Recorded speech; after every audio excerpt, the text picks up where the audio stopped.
Begin. Alright. I'm not even gonna try to do a countdown for my notification because I'm not gonna get it right. Understandable. 3, 2, God dang it.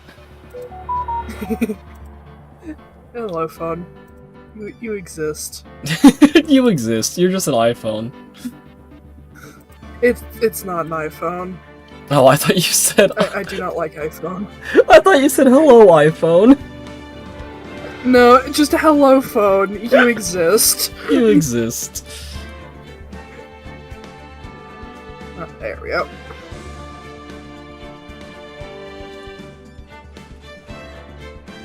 Okay.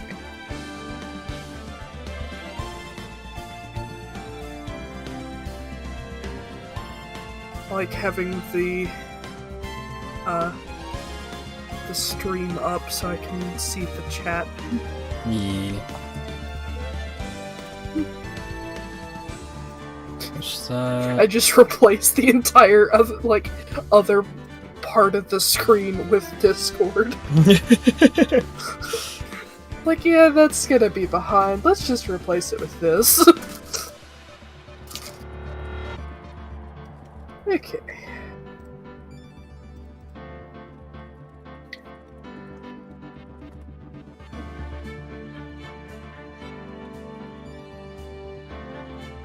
Okay, I believe we are all set up and ready to go. Welcome back to Ace Attorney, Phoenix Wright edition. Last time we finished off Turnabout Goodbyes, the technical final case of the first game. But with the release of the DS version, they came out with a new case, and we are not sure if it's technically canon or not. Because some parts of it are canon to later games, and some are very much not. Yeah, so... Because to my knowledge... this is like a weird timeline split sort of situation. Maybe. It could just be the case they only added it because of Apollo Justice, because the girl here is in Apollo Justice. Fair point. It's the only thing I can think of. But yeah. This is my current favorite case of the game, so... Let us rise. Yes.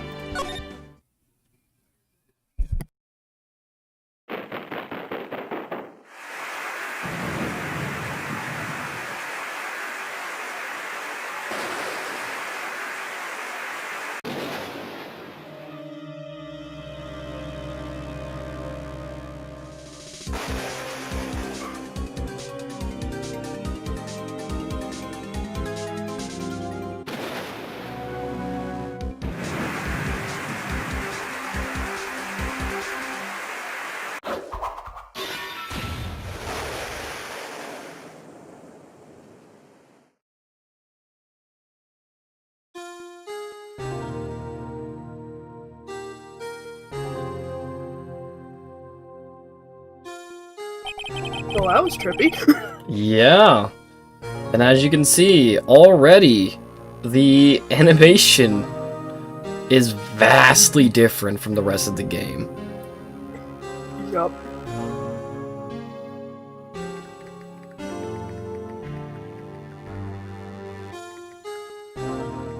Okay.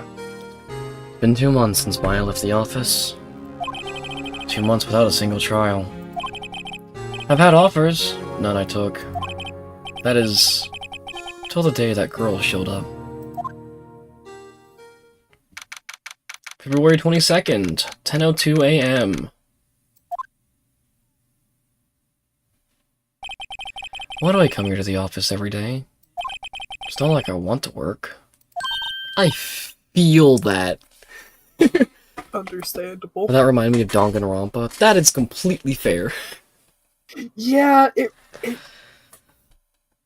frickin' animation style, it does that. Yup. I believe this is you.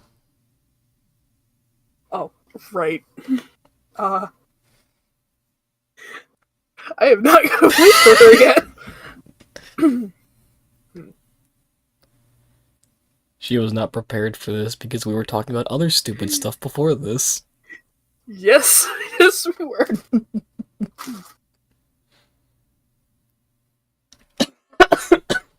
There you are, finally. Where have you been? My sister's trial is tomorrow. Tough luck, kid. Who are you?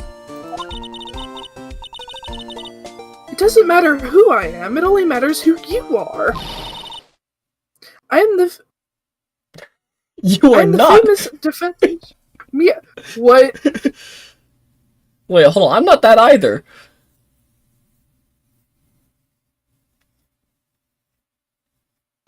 All right. The famous defense attorney, Maya Fey. What? Well, Phoenix, Oh, I have to Maya. say congratulations. You have a great rack now. Great what do we rack have? and luscious hair. Let's see. We got the badge, Miles Edgeworth. Just already. Yep, and Gumshoe. Of course.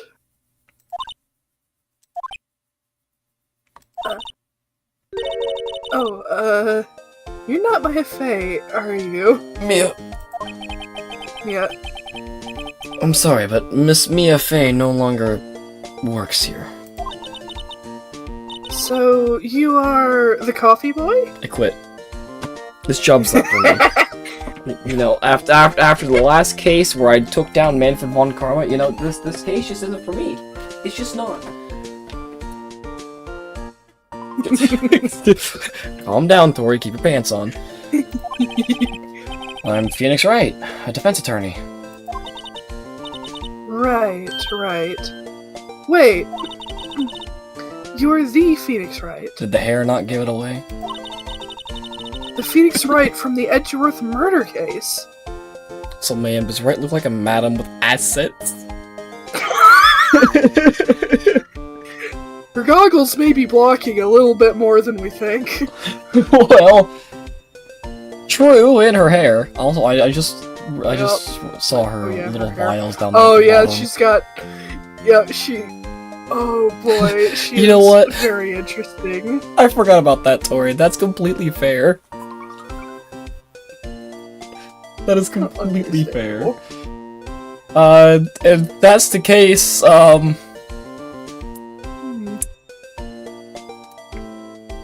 I guess keep your shirt on, I don't know. Yes, that's correct. It wasn't Edgeworth who was murdered, though. That's a relief then. You're better than nobody. You know, this case isn't for me. I just, you know, after the last one, I've just been so demotivated and depressed since my friend left, and now you're just putting me down even more. You know, I think I should go be the. I think I need to go work with that bellboy across the street at this point. Man has had a much better time. Yep.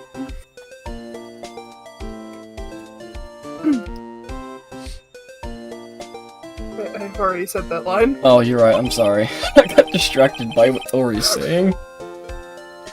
Understandable. I'm afraid I'm not taking cases right now. But you are Phoenix Wright, right?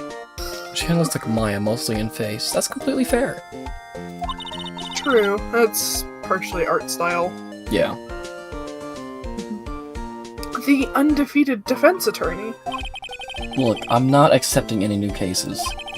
I'm sorry, but you'll have to try elsewhere. Please, I'm out of time. But Please, you have to help. It's my sister.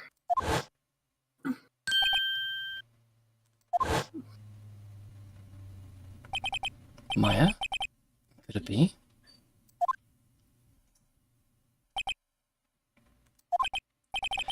Okay, I'll hear you out. Really? Thank you so much. Is she more like Maya now, Tori?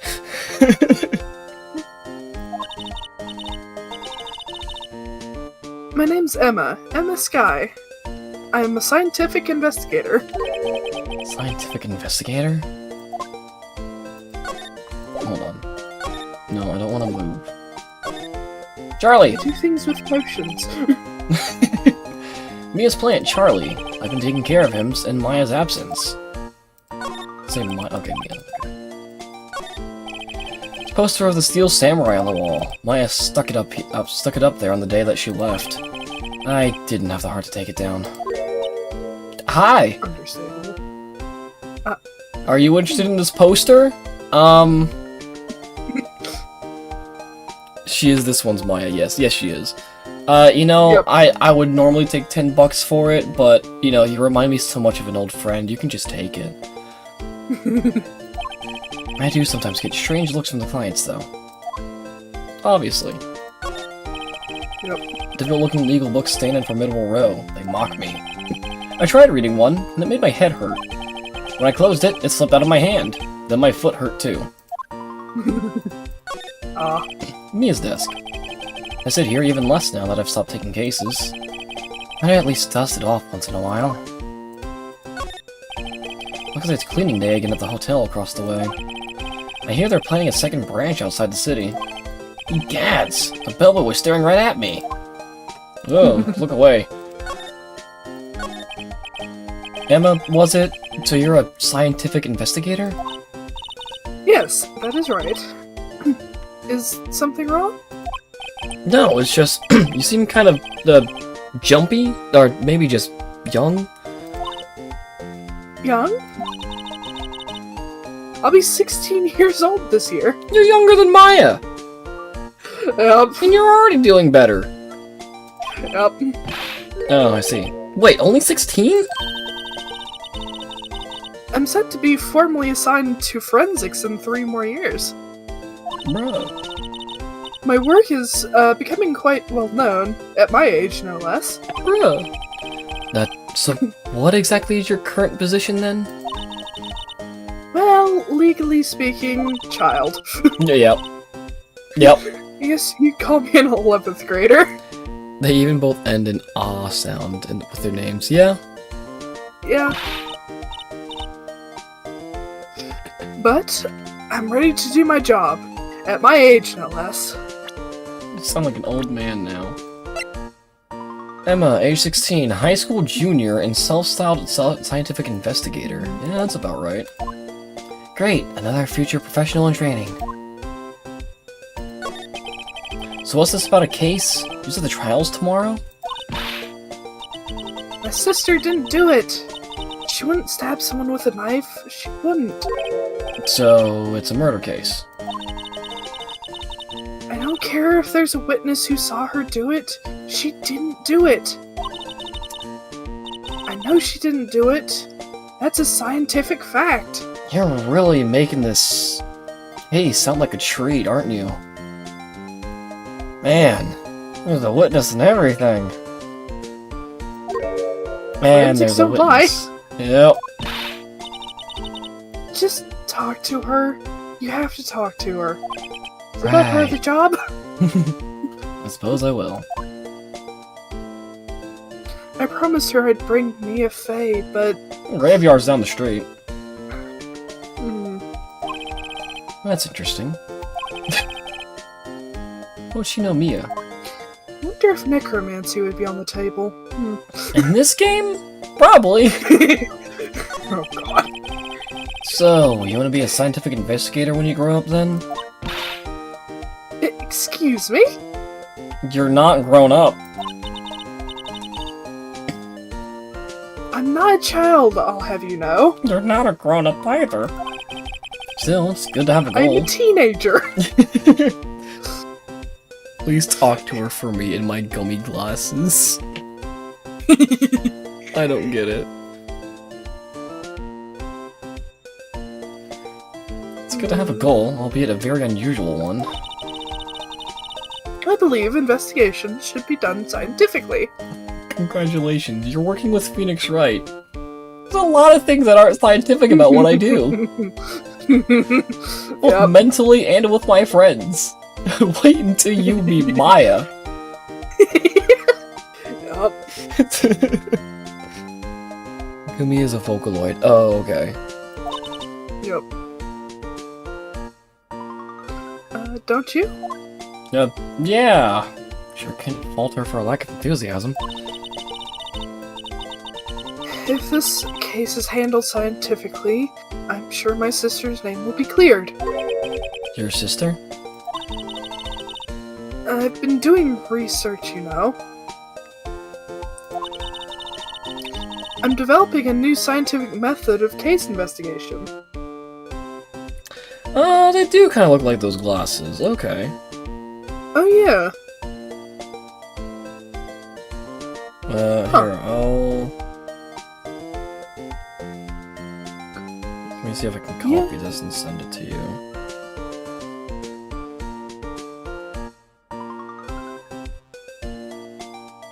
That's what she sent me.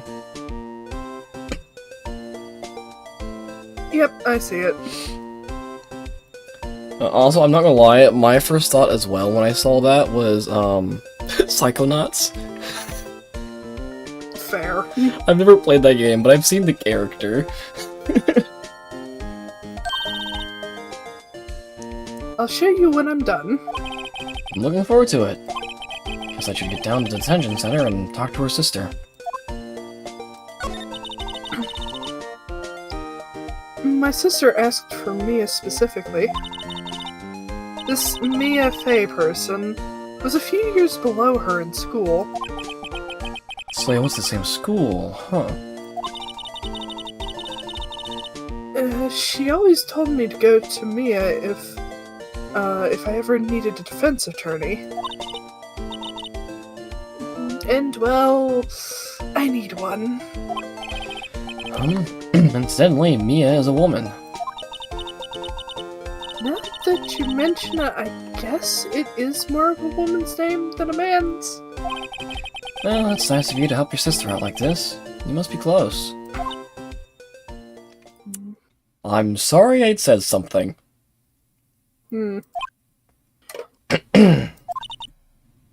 Well... Watch as her sister is like 5. Oop, never mind. That's fair. Actually, when she gets like she is now, I kinda hate her. Huh? But she's my only family. Your only family? What about your parents? They died in a car accident when I was little. Oh, I'm sorry. Yikes. Hey, you wanna see something cool?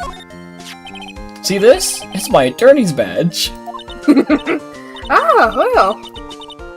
I've never seen a real one before. So bit of actual AU. You're the first one who's actually been interested in mine, believe me. Its composition is mostly silver. The gold plating is flaking a bit. She analyzed it, scientifically. There doesn't appear to be any corrosion due to sulfides. I'd give you $50 for it. Deal. Sorry, but it's not for sale. Yet. Alright, well. Let's go see the sister. Oh boy. Oh, hey, it's twins. No. What was wrong with Emma? She got quiet all of a sudden as soon as we arrived.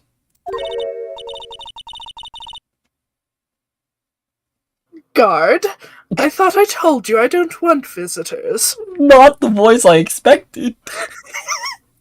That's cheap, all considering what it can do and being legit. Yeah. Sorry, ma'am. It's your sister. No excuses. Or did you not want to raise your... Yeah. Did you not want to raise this year, Understood, ma'am. What was that all about?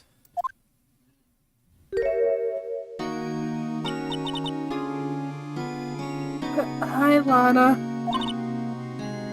Funny. I seem to remember specifically telling you not to come here. Yeah, I think the voice fits too. It kinda does, I just wasn't expecting it. Perhaps my memory is failing? Look, I didn't want to come here either, okay? But your trial's tomorrow and you still don't have a defense attorney. I'll be the one in court tomorrow. This has nothing to do with you, Emma. Isn't that right, Mr. Wright? Bonjour. Hey! How do you know me? Mia mentioned you. I heard quite a bit. I'm sorry. What exactly is it that you do? My name is Lana Sky. I'm chief prosecutor for this district. And, for anyone that remembers, we have heard about the chief prosecutor twice in this game. One was in the very second case, and one was in the very last case talking to Von Karma. Yep. She looks like Mia. That is the point. Yup. Because that is the entire reason that Phoenix took this case in the first place.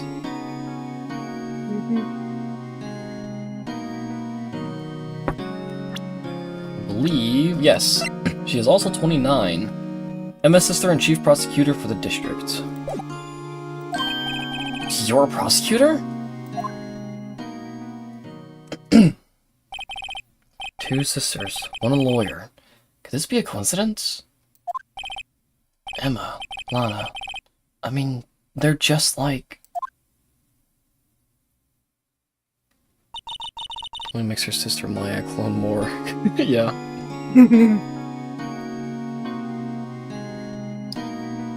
Is something wrong, Mr. Wright?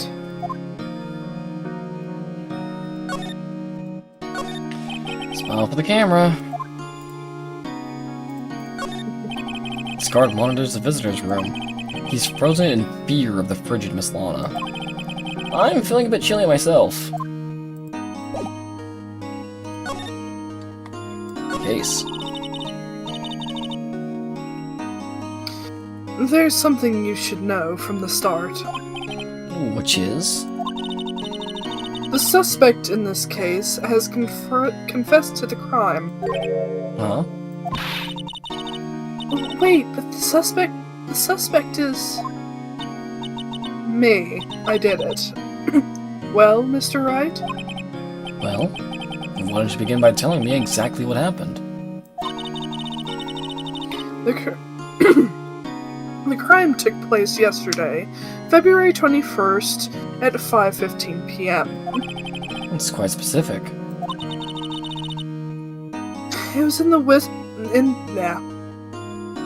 witness's deposition. Words! They're difficult. Yes.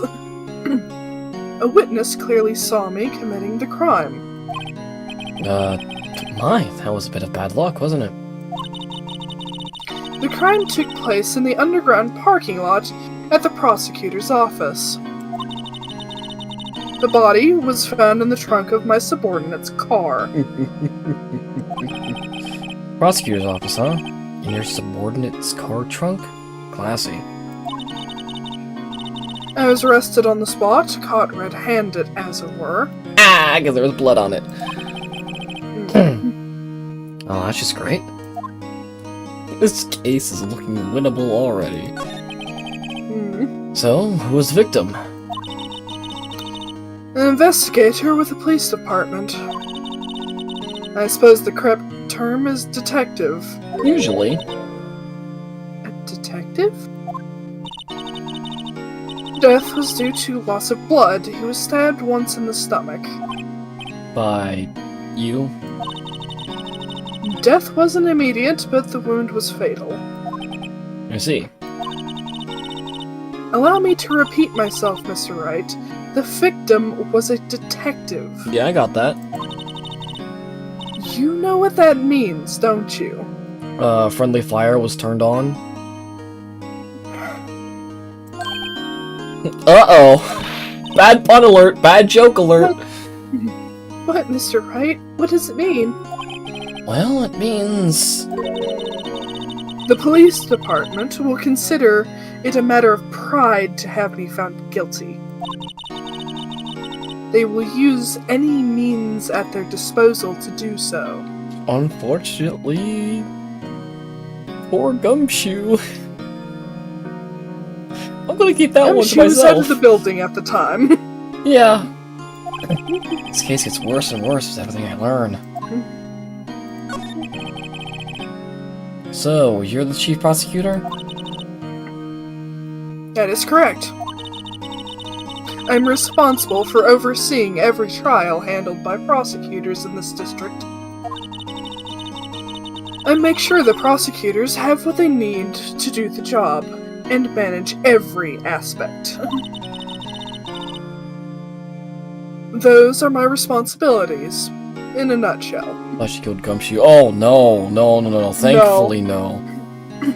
Gumshoe shows up throughout the series. Yes. Do not worry for him.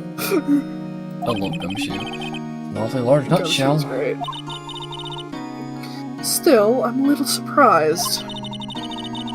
I would think you'd recognize the district's chief prosecutor, Mr. Wright. Huh? In fact, it seems impossible you wouldn't. Is your hand okay? Oh. Lana, what happened to your hand? Speaking of which. Oh, this? I cut myself by accident when I, stabbed him, that is. Oh, so nonchalant about it, too. Huh? I'm not very good at being a criminal, I suppose. How am I supposed to defend this? I'm gonna change the subject. Wait, she was in the class ahead of Mia, wasn't she? You were in school with Mia, correct? A few years above her? Emma told you that, too, did she? He better. This is a threat and a promise. Heart. Understandable. Yup. We'll see him soon. He shows up. We'll see him soon. Don't worry about it. Well, why not? I did drag him all the way here from his office. Although it seems he has very little in common with Mia. Look, man, if she didn't die, we would have gotten burgers together, okay? Your whole family loves burgers. Yeah. Hey! It was in law school. I was in my 3rd year and she was auditing the class. She was different than the other students. Yeah? Different? She was strong. She'd do anything to become a defense attorney. Anything. She also had this weird magical power that I didn't understand. That was probably why she was attracted to me. Excuse me? She's gay? Intellectually attracted. Lana was top of her class in school. Oh, intellectually gay. It's the best kind. That was the best there was. Oh. I'm doing pretty good in school too, by the way. Did you do your homework, Missy? It sounds a bit different when Yes, Emma says it. Yes, I even fabricated an entire, nuclear bomb. Oh god.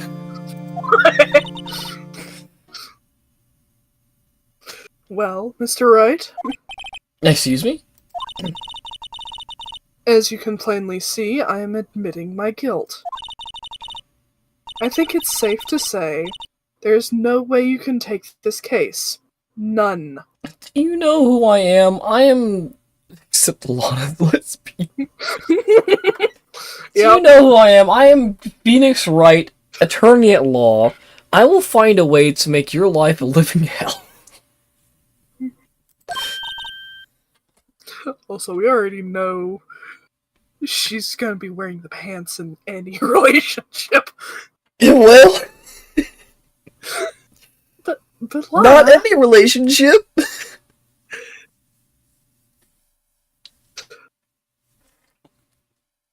Continue. I have reasons for saying that. Alright then. Power bottom, alright then. I mean... Anyway. But, Lana.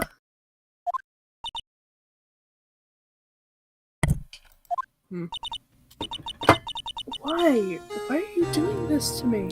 Finish right. I'll find old bag and set her on you. Oh no. No, not her. No.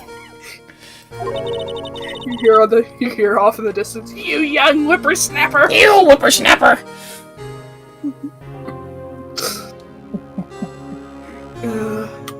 You never think of anyone but yourself.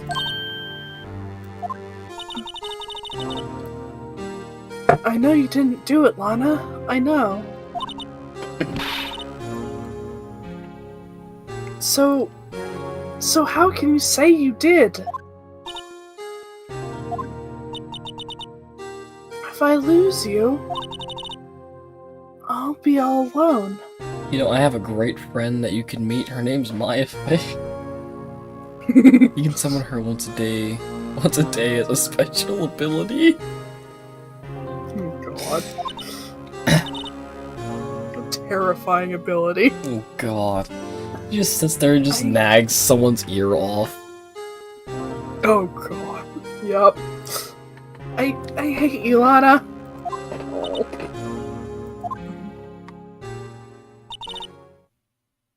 Mr. Wright. Yes. I believe our discussion here has ended. The rest, I leave to you.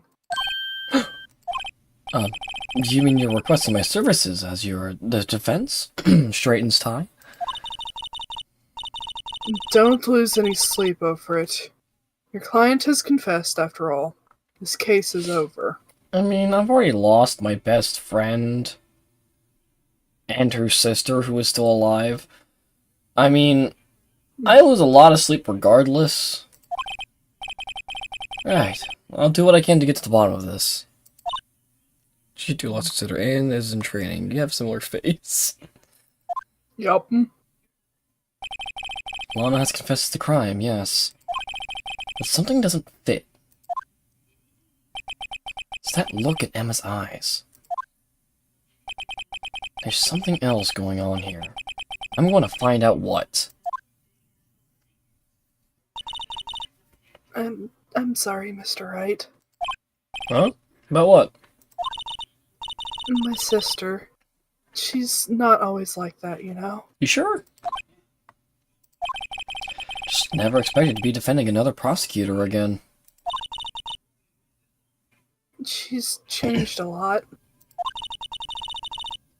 She used to be so gentle, always smiling. Everybody liked her. I see.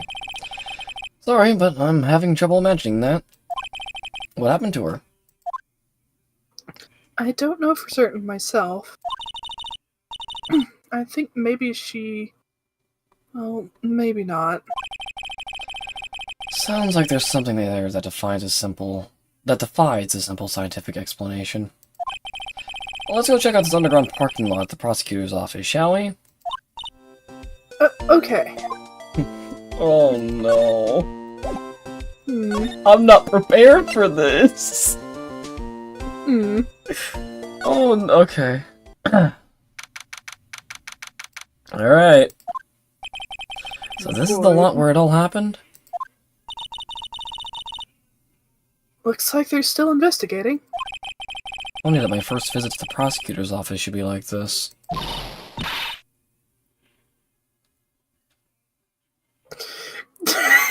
Thank you, Tori.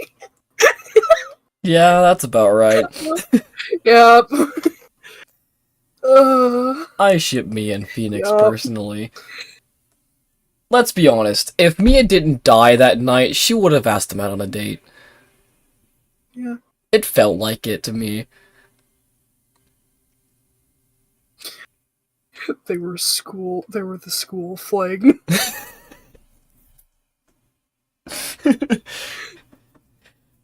So Phoenix, this is my gay lover from high school. Oh no. Anyways, moving on to something else that's embarrassing. I was talking about Mia. Everyone, keep up the good work. I was talking about Mia and Lana. Hey, what are you thinking? Well, they're going to be my coworkers 3 years from now, after all. No harm in saying hello. A lot of harm. Actually, there is. You know, attorneys aren't supposed to examine crime scenes. I'm trying not to stand out too much here. See, and we've done it every single case. Yep. Wait. No. We didn't do it for the last case. We didn't, because the scene of the crime was... No, we actually never went to a scene of the crime in the last case. Technically. The lake? Well, that was like... Oh, yeah, because it was the entire thing. Yeah. You can't exactly go out onto the lake to poke around, because the water doesn't exactly, leave good evidence. Yeah. I'm also thinking of, like, usually where the body is found would be the technical crime scene. Technically. But, like, we didn't really see that there in the last one. True. And I'm having a tough... Oh, right, it was the samurai one. We did go to that one, okay. Crime was a dream that backtracks to something 15 years ago. What? Now I'm lost. It did as well. Yeah, anyway. Oh no. It's the lunch lady. The lunch lady? The lunch lady. Wait, what? The last one was Edgeworth, wasn't it? Yeah, that was the Edgeworth case, was the last one. I'm gonna send you a picture, Hikari. So I have not seen this case. I know... Oh, you haven't? I know... Yes. Okay, I thought you had, but know just some forgot. of the character... No. Okay. No, going through the first bit of it, no, I do not recognize this case. Okay. I think I've seen through the original part of it. I have not seen this case.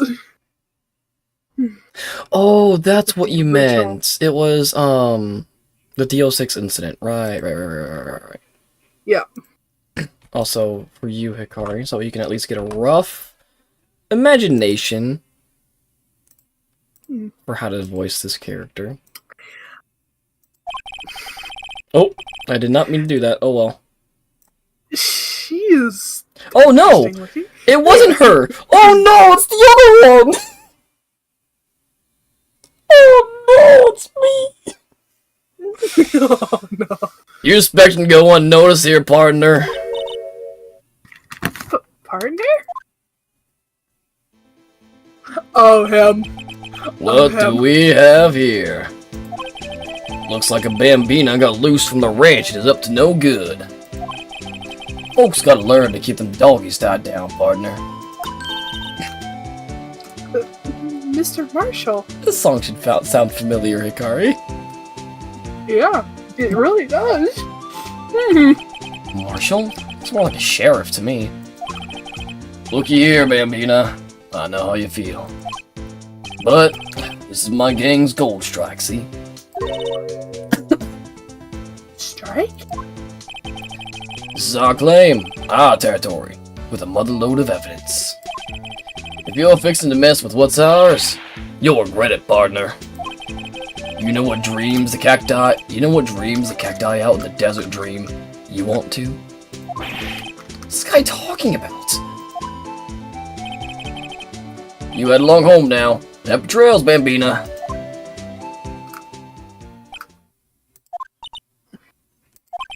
Was that a hombre, a friend of yours?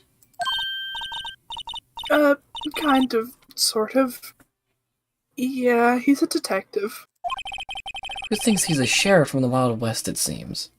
I believe the official title of that song is, The Detective from the Wild West or something like that. Ah. Hang on, let me, Nice. I'm actually gonna check that now, because I have that song somewhere. Where is, there's that.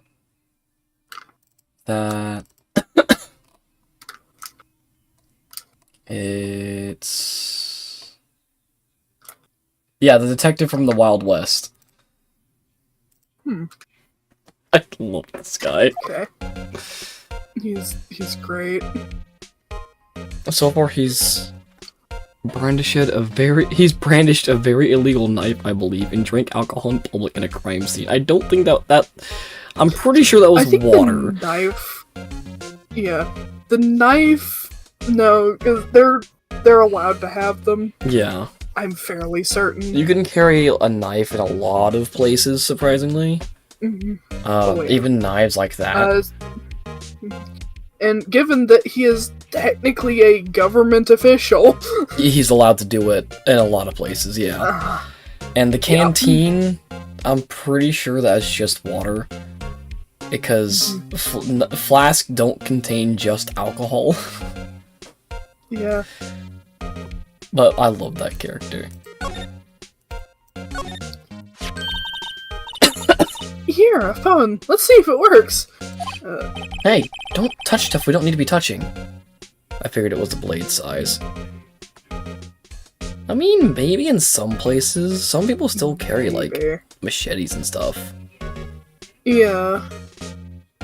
Whether you're supposed to or not, that's a different story.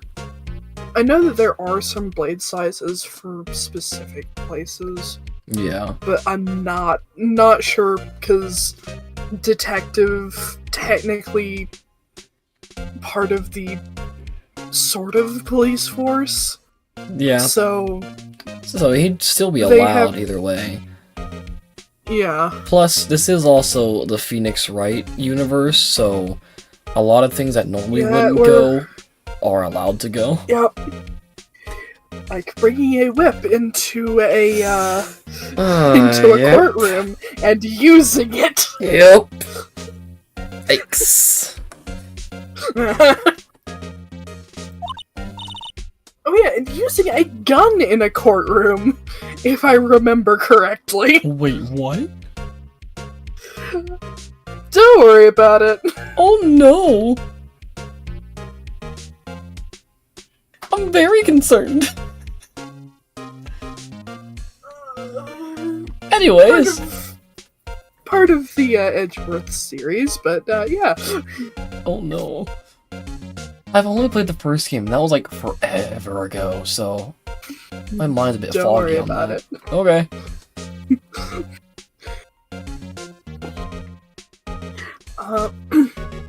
I can't hear anything. My ears! No, my ears! Must be due to the barometric pressure. What is she babbling about? Hey, what did you say?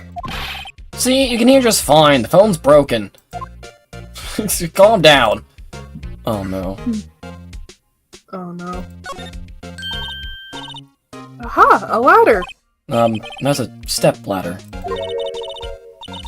What's the difference? In scientific terms, please. Scientific, huh? Look, the basic nature of things... Look at the basic nature of things, Mr. Wright. This all seems so horribly familiar somehow.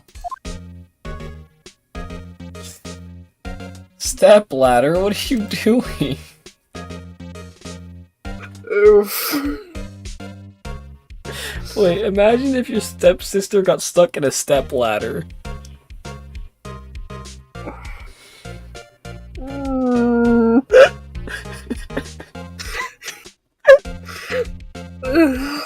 There's something wrong with me.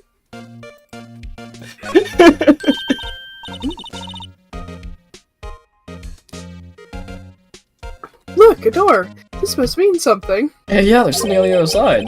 I'm not sure that doors mean anything.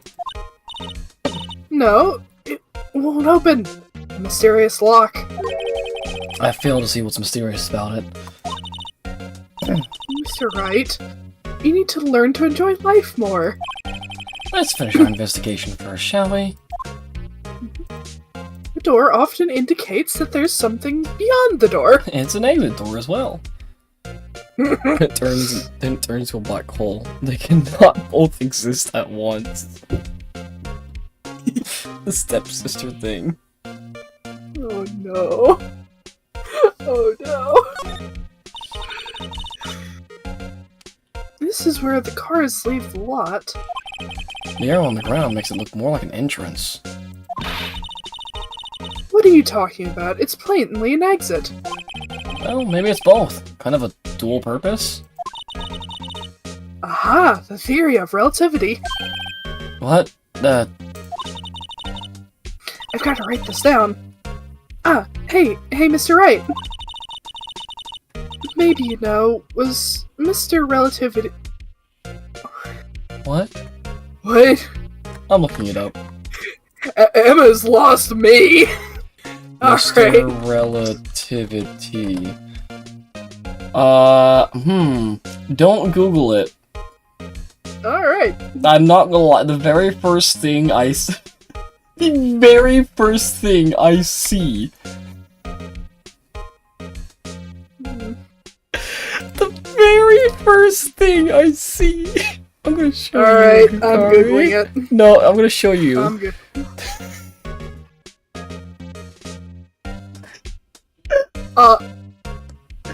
The very first thing I see is an X account with a black Shrek with an afro as an icon. And then immediately following him is Albert Einstein. Alright then.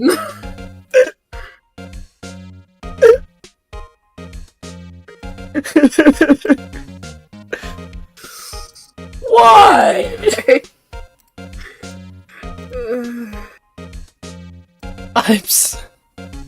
Oh no. I think... Is Albert Einstein supposed to be Mr. Relativity? I think so.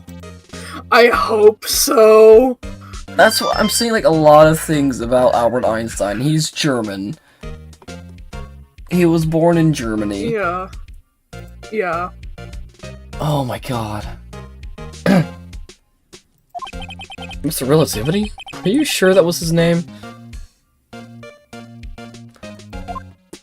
Hop's more important than Einstein. Shrek with the black card. An oil drum. Looks like it's filled with water. It's heavy. I can't even budge it. The drum over here is on its side. Wait, I know. I'll hide in here and do a stakeout. You made the theory of relativity. Oh, okay. Yeah. I think you'll probably just get arrested. In fact, you may not even have to hide in the drum to get arrested. What? I'm not suspicious. Survey says... Oh, there's a second part. Yeah, I thought so. I was gonna see what it was over there before I grabbed the wallet. Understandable. What's this? Wallet? Oh, do I have... I don't have them on here yet. Okay. No, excuse me, officer. Wait, what are you doing, Mr. Wright? Being an honest citizen. What am I doing? I just found this wallet, so I'm handing it over to the police. I don't believe it. This is real basic. Anything at a crime scene is evidence. I'm not taking the money. Let's be scientific about this, please. Just put it in your pocket. I'm just imagining this cop, like, looking over at them after being called, Emma just whispering to him, and then just sees, like, Phoenix very confused, but putting the wallet away. It's like, how is that scientific? It sounds like theft to me. Foldable wallet found at the crime scene. There seems to be something inside. It's probably $20. I'm called to duty already. And at my tender age... Please don't say that ever again. That just sounds Ooh. wrong. It does.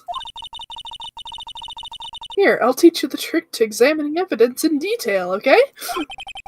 By the way, her eyes are sparkling. I can tell she's been waiting for this. There is no stopping her. Okay, now, look at the court record. Okay. I did not move anything, by the way, just doing it by itself. Oh. You have to be sure to examine evidence carefully on all sides. Now, let's start examining from every angle.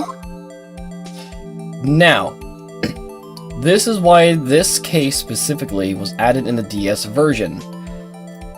This was originally on the touchscreen. And this is a major part of this case. Of this case and of... Oh look, I think there might be a clue here. Is it in Apologistus?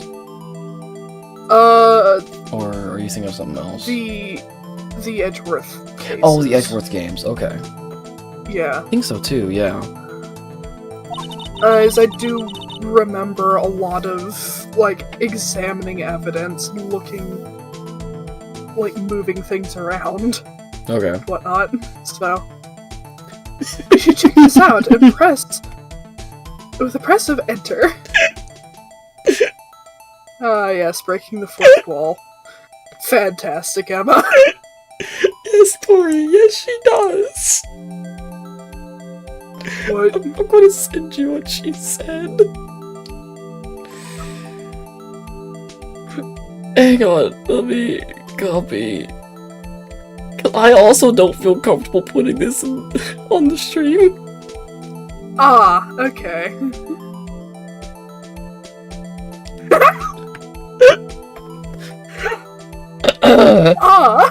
Yeah. So, yes, this case uses the touchscreen of the DS a lot, which is why this was added on the DS. It's a really cool mechanic, and they do improve on it later in this case. Exactly why I DM'd it, yeah. Understandable. I also just noticed it has HN... H is up, N is down, B is left, and M is right. Why is that rotate? HN... Why HNBM? Why not WASD? Exactly! Also, Why? okay, Tori. Enjoy the shower. Alright. Have fun. Also, E is to zoom, J is to zoom out? Why have E and J on the opposite side of the keyboard? Instead of, like, E and Q. Yep. Anyways, so I'm using my mouse for this.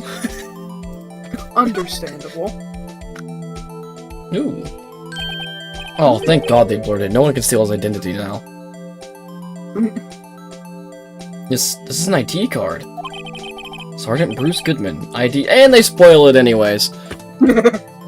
Understandable. ID number 5842189. See? Well, isn't scientific investigation useful? I guess, though I don't see what science has to do with it. It's the art of theft, Phoenix. You've learned it from Maya. Investigator's ID card. Maya is good at it. Yup. Let's be sure to examine every piece of evidence we find. Guess I've got to be on my toes from now on. Well, let's check the other side then. That's not what I wanted. What? Why is there a car partially going into the ceiling? I saw that too. I don't... I guess I'll show it after she's done talking, because she's in the way. Understandable. Well, no time to waste. Let's start hunting for clues.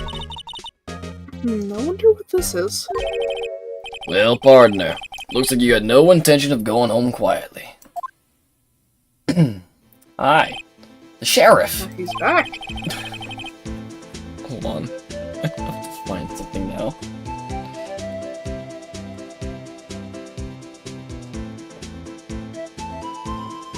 It's 8 seconds, yes. Hold on. We are waiting for this. I have to do something now. Alright. This shouldn't take too long, but I have to do this now just because Phoenix said that. Oh my god, I love this bit. Okay, I need... Where is my sound effects? Also, gotta love that he's just shaving his beard in the middle of a crime scene. Yep!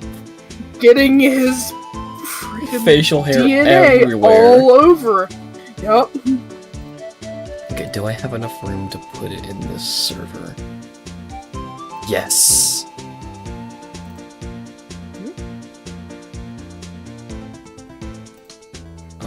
Sound effects, sound effects, sound effects.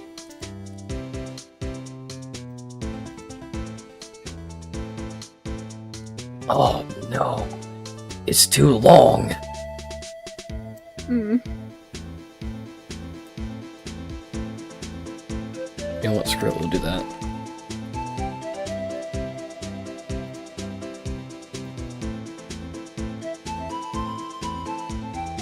I hope this isn't going to be too loud. Alright. Am I glad he's frozen in there and that we're out here? And that... That is not. That is. What voice was that? That wasn't Shaggy. That was so off. Why? Who was that imposter? Oh no. I'm getting rid of that idiot. Hold on a sec. Where did that go? Get out of here.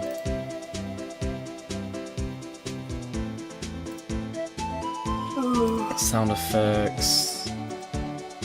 I don't want whatever that is. He's the sheriff. Get rid of that. That is not the Shaggy I know.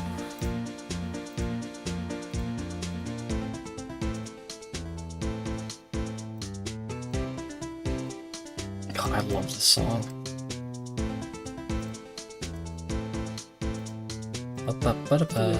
It is a great song. Oh, it's so good. Okay, upload, choose. I think it was under this time. Yes.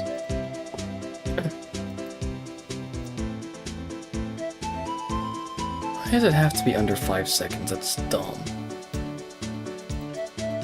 Probably because people like to spam it. You know and what? they don't want an entire sound of like An entire the sound YouTube of video.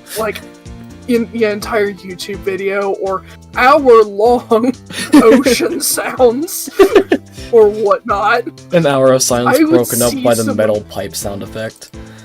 Yes. Oh, Am I glad no. he's frozen in there and that we're out here and that he's the sheriff and that we're... Yes. Yes! Yes. Like I said before, this here's our claim. You'd best be moseying along, unless you're fixing to bite the bullet. Could you just tell us one thing? Who owns that car? Well, the little filly's got a good nose on her. You wanna know who rides a red Mustang with the body in her saddle, eh? Please? No problem, partner. About time for victuals anyway. I don't know what that is. Get yourself to the saloon up on the 12th floor of the prospector's office. You might just find you a cerveza you like. Prospector's office? Where does this guy think he is? And when, for that matter? Note to self, look up Fiddle's Saloon Cerveza. Cerveza. Maybe we should check out room 1202, the High Prosecutor's office. In any case, stay away from the car. You can look around here all you like. Just keep your paws off our claim. Right. Great, maybe there's some clues around here. Mr. Wright, let's check it out. Oh no. Oh, is this the lady? Yep, this is the lunch lady. I'm positive this time. Excuse me. Do we have him in here? Don't have him in. Where are you two all set? Us?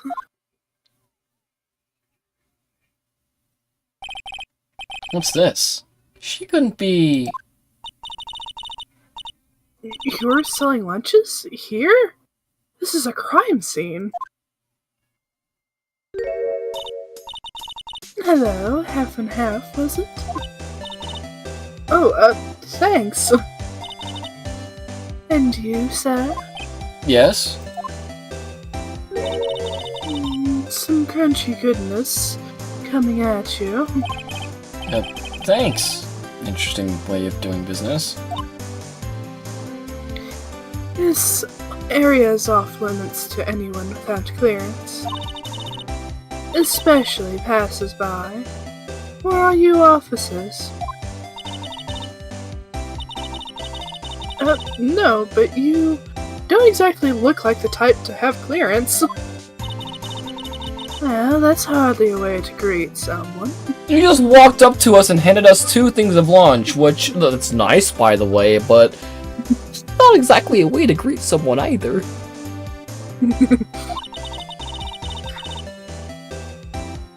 Even if my days as the cough-up queen are over. I don't want to know. I don't want to know. I don't want to know. I just don't want to know. That sure is a name. Cough up, huh? You know, I'm feeling kind of full. Maybe I'll pass on lunch. Oh, that kind of cough up. Okay, maybe we're fine. I'm quite connected to this case, you see. The images are burned into my eyes, you might say. Yes, all the sordid secrets. I changed my mind. I don't want to know. Secrets? Dear me, you are a slow one, aren't you? I'm referring to the murder, the stabs of that detective. What?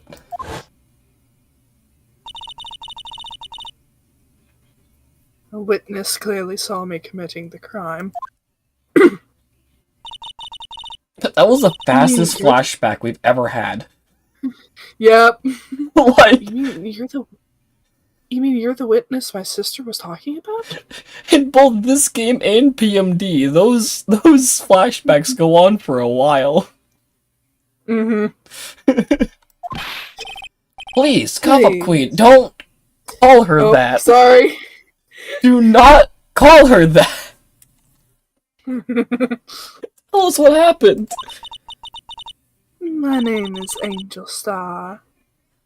Don't you go forgetting it. Please, please don't. Or before you know it, I'll have you whimpering at my heels. So, Akari, you wanted your dom, right? Oh, I think I found her. Oh no. Yeah. Yeah, whenever she flips her hair like that, she's in serious mode right now. Alright. Yeah, no, Fun. she is a character.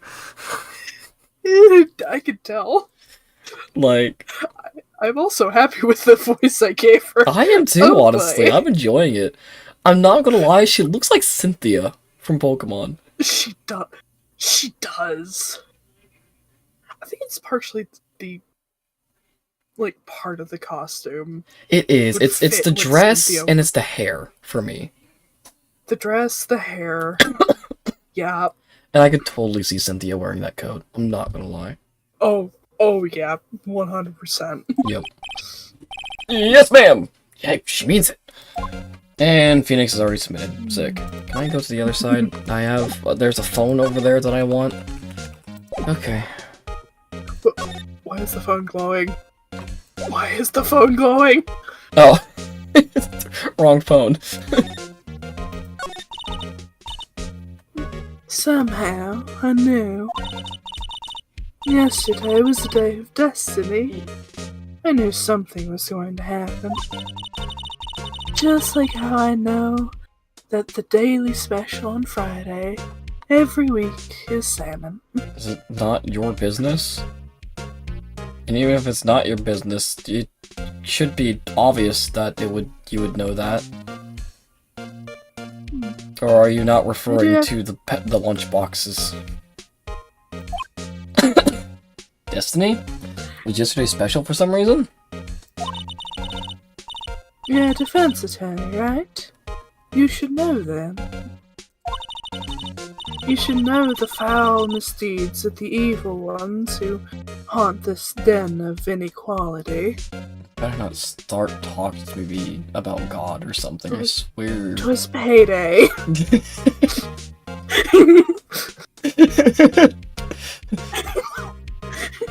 The government finally gave us our taxes back. Oh no.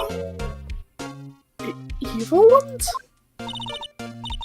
Prosecutors, they have no qualms at all about blackening the name of innocence.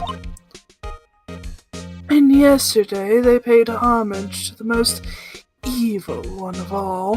Poor Tori, she's missing the best part about her beloved. They gave an award for King of Prosecutors. What a farce. So, she's saying there was some sort of prosecutors convention yesterday? That's not the convention I signed up for. Of course I wouldn't know that. I'm a defense attorney, not a... Like, why would I know about that?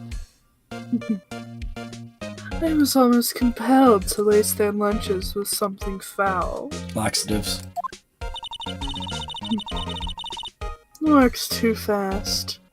Has to be something slow. You know what, that's fair. Anyway. I guess rat poison would be the next best option. Oh god. Do you have a personal grievance against prosecutors or something? Or is there some kind of scientific evidence of this, evil? Not everything requires a scientific explanation, Emma. Not everything. You'll know, you know what? You'll know that is true when you see Apollo Justice. Not everything has a scientific explanation. Magic panties. What? I'm gonna save, you know what? I'm gonna save that until we get to that series. Understandable. We both have intrigued each other. Yup. Young miss. Mock me at your own risk. You'll soon find out why they call me the cough-up queen. Angel, she's 16. You might want to calm down there. Ew. That's about the reaction I expected. The most heinous of all the evil ones, the one they awarded yesterday, was in his car that they found the body. Proof he devours the evilest lunches of all. I mean, he does like tea.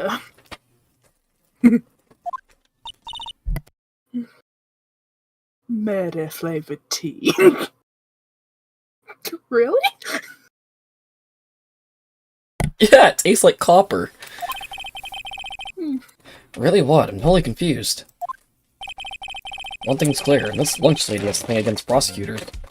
Also, sorry if anyone hears a bag, I was taking a cough drop out. Understandable. At least I'm not trying to voice old bag throughout this. Yeah. Oh god, her voice threw my throat out. Oh, I bet. Don't worry, she won't come back to the next game. Yeah, that's good. So what exactly was it that you witnessed, Miss Star? It was a fascinating spectacle, to be sure. I wish I brought some popcorn. Some popcorn, yes. And now I know what they say when they talk about a woman's wrath. I'm not gonna lie, Chief. I feel like you're the reason that stereotype exists. No! To see Lana Sky wield that knife so... You're talking like you, fell in love watching the scene. Are you... No. Are you the secret third person in that relationship? Was that is that why Mia didn't get with Lana? She was cheating on her with you. Oh no! Oh. The lore we've created. Oh, no. I mean, with a name like Cough Up Queen, I guess Lana really couldn't resist, huh?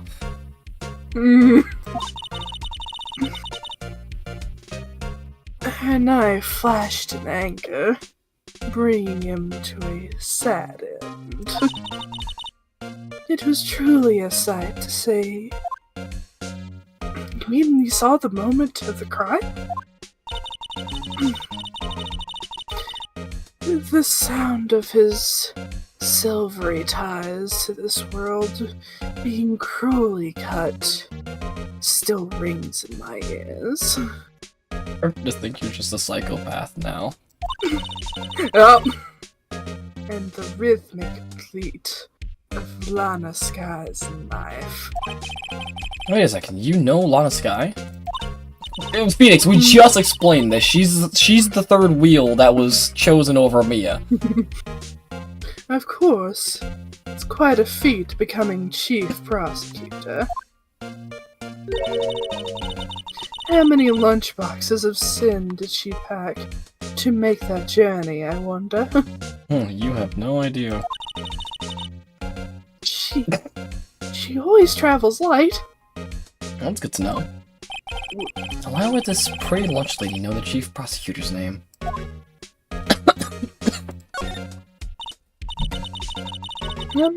Could we ask you a bit about yourself, Miss Star? I come here every day to sell lunches. I import only the freshest and best from the Far East. For some reason, the box lunches are a hit here. Probably because it's better than, the boxes they pack themselves and the Burger King across the street. Yeah, the sad lunch area here. You do not want to see their break room. Yeah. The best thing they have is cardboard flavored beef. Yeah, their beef jerky vending machine ran out the other day. No one's come to refill it. Why not make the lunches here rather than import them? Did you say something? No? Only true connoisseurs can understand. Ugh. The kind you can only tell someone who's tried General Sal's Trilobite lunch set. Has General Sal's on it? That looks disgusting. That fish has two. Oh, it's just two fish. It's either two fish or it's split down the middle. Oh, that could be. I don't. Ugh. I don't like. Yeah, I'm with you. Never mind, you in. Poor Emma. I'm probably the weird one here. I will eat just about anything. That's completely fair. I don't even want to reshape part of a Trilobite's flavor. Anyway, I come here every day to set lunches. My boyfriend works in the security room here at the prosecutor's office. Oh, that's nice. Your boyfriend? See the security room over there? I think it's that red text up at the top. Yup. The glass-walled booth? I sell my lunches, and since I'm here anyway, I'd drop in to see him. Yeah, it would probably get really lonely in that security office Mm-hmm. when nothing happens. Mm-hmm. Since you're here anyway, guess selling lunches is more important than romance. You have no idea. So, to scientifically analyze the data available so far, you, Mr. R, are a lunch vendor with an ulterior motive for coming here. Sure. Useful analysis. Not. Did you have a bad experience with the prosecutor, Miss Starr? I sense some hostility. Hostility? Perhaps. It's not like I threatened to poison their lunchboxes earlier. The prosecutors are all alike. And the bigger they get, the worse they smell. Gross. Especially that incredibly ancient one.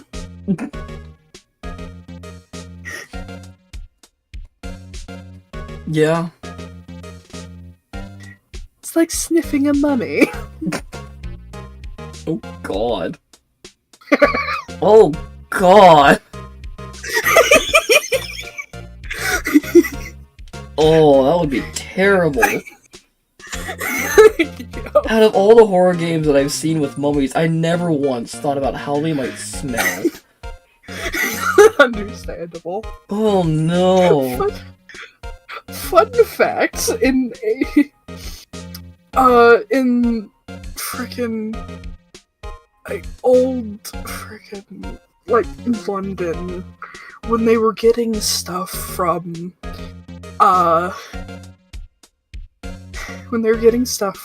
like the pyramids to put in their museums, they decided it would be a good idea, and that it would be like a health benefit to eat mummies. To what? I'm not joking. Eat them? Eat them. What the f- That's why they got raided so often. As some highfalutin people Hi, thought Tori. eating. Welcome back. Welcome back. You know what? Just continue. Yeah, no, so they did actually eat mummies at some point. Well, you are okay. Huh. So, yeah, no. Okay. Also, I'm not gonna lie, I thought of something completely different when she said that. Like, this whole time, every single time she's been calling herself the cough-up queen, I've been thinking down the NSFW route. Understandable. And then No, she says, I understand that. yeah, and then she's like, the bigger they get, the worse they smell. I'm like, yeah. That's gotta be terrible. Mm-hmm. Like, that's a weird translation, I think. It was a resin and a mummification process that they were supposed to eat, but they instead read it as eat the mummies as medicine itself. Ah. Yep. Interesting. Also, give me 1 second, I'll grab some water.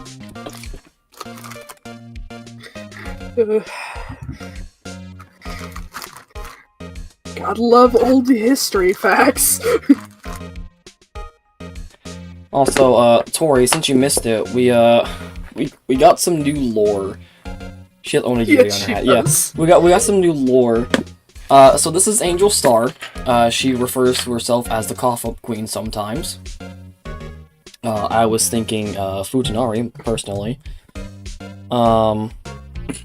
She looks like Cynthia from Pokemon, and she is the witness that saw Lana Sky stab the victim. And she was talking about that scene in such a way that it made it seem like she fell in love with Lana while watching that scene. I'm not cannibalizing mummies as a gal fact. That's fair. It sounded like she was like falling in love with Lana while watching that scene. And we're like, is Angel just like the third wheel of Mia and Lana's relationship? And that's why Mia didn't like continue her relationship with Lana because she cheated on her with Angel? Angel was the yandere. Oh, yeah, the yandere. Oh no.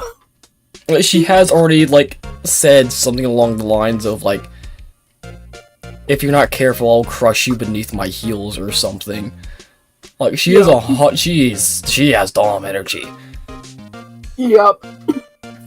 But she also has a boyfriend that works in the security office, which is less important than selling her lunches here at the prosecutor's office.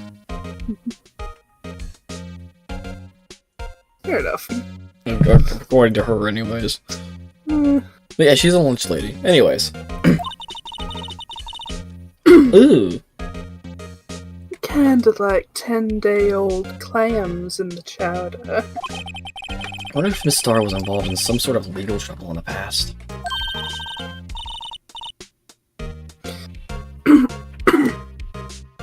That'd be a sure case of food poisoning, scientifically speaking, of course.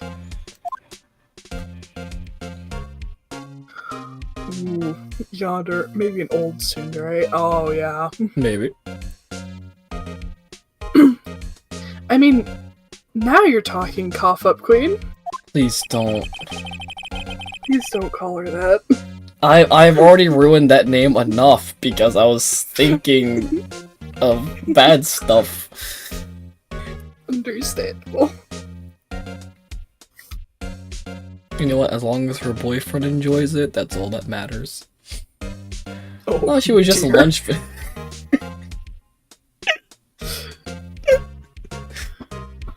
She was just a lunch vendor, but now I'm not so sure.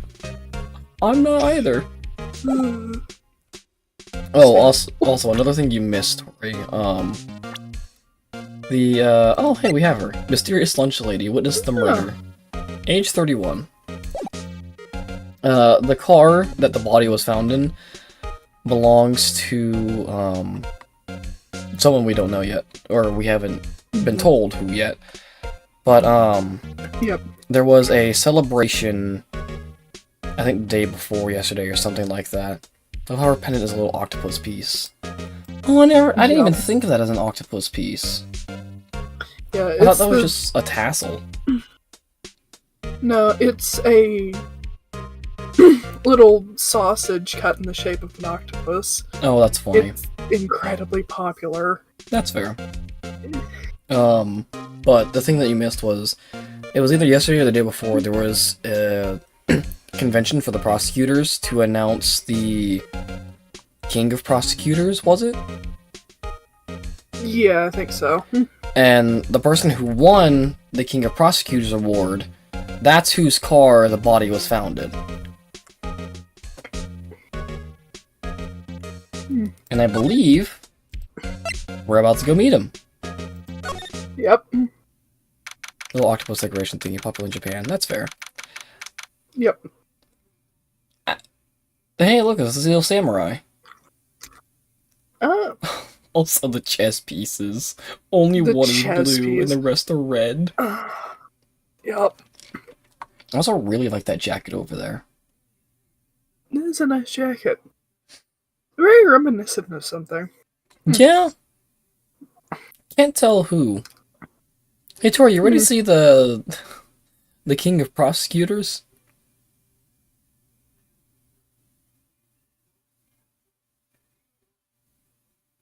Is that Karma's outfit?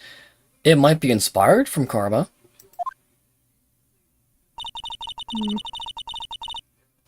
This is the kind of room that just screams, I can do the job. Quite a change from your office, really. I can quit.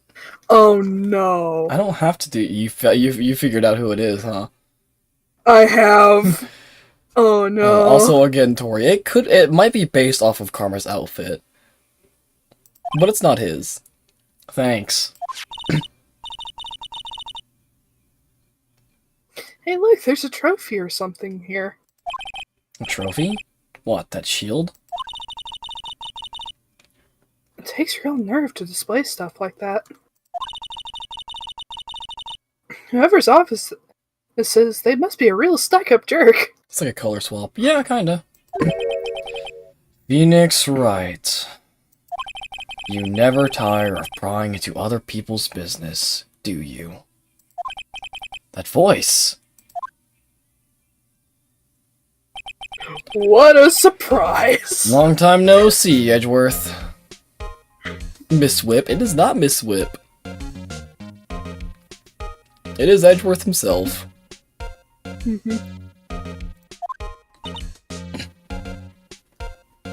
Huh? Ah! Mr. Edgeworth! You know him from somewhere? Of course! I'm his biggest fan. Tori, you got competition. You've got competition with a 16-year-old. That's bad to say.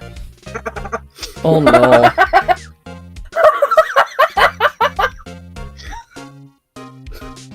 Oh no.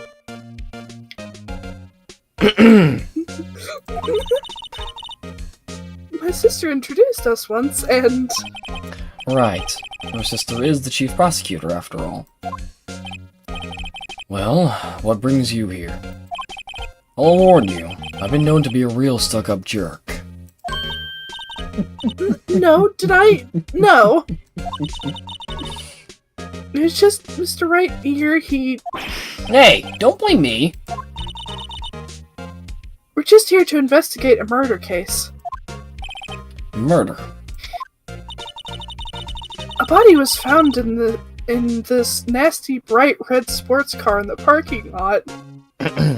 No, fight me, 16. I have the age advantage. I hate that I said that. That's completely fair.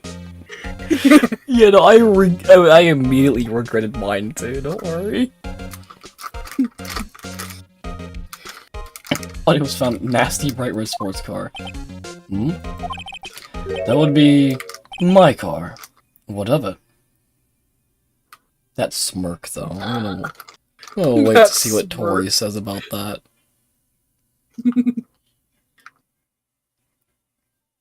This guy's in Among Us, by the way.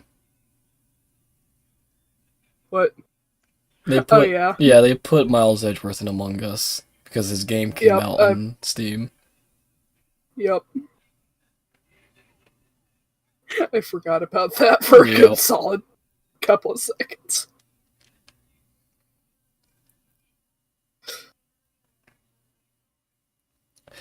I remember too because someone made remember in the scene from the last case where Edgeworth was holding the gun? Someone made that as his Among Us character holding the gun.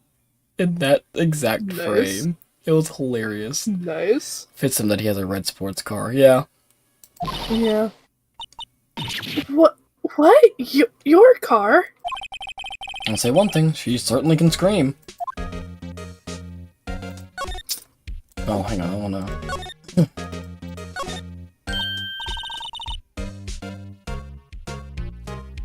It was off, it's What? It's Boogie and screams rich. It's Boogie? Bougie, I think? Oh, Bougie. Okay, that makes more sense. I don't know how to spell it either, that's a... I don't either. I just happen to know the word. That's fair. Yeah. Wow, his jacket is even lacier than his usual ones. Must be his lucky trial jacket. Lucky jacket. Right. I've never seen him wear it.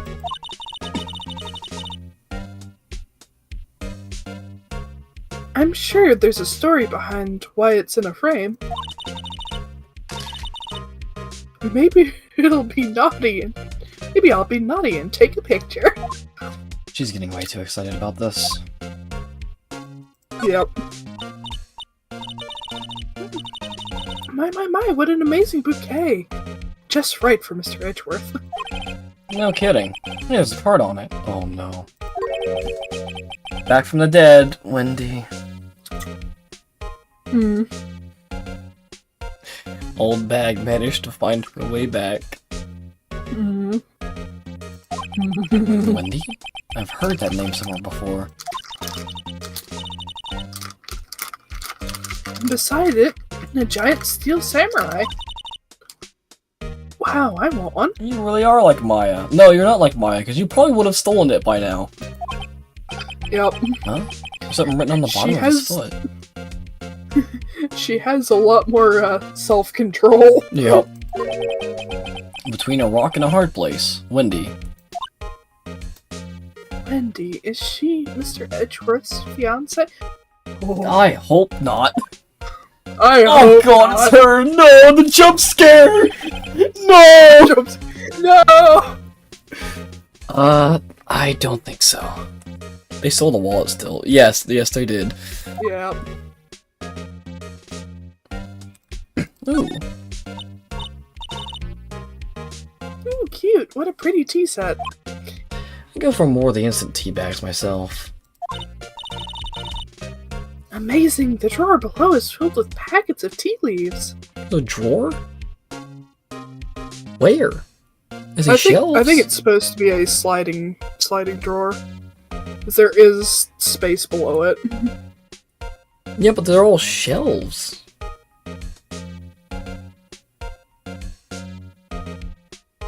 May have been a mistranslation then. Maybe.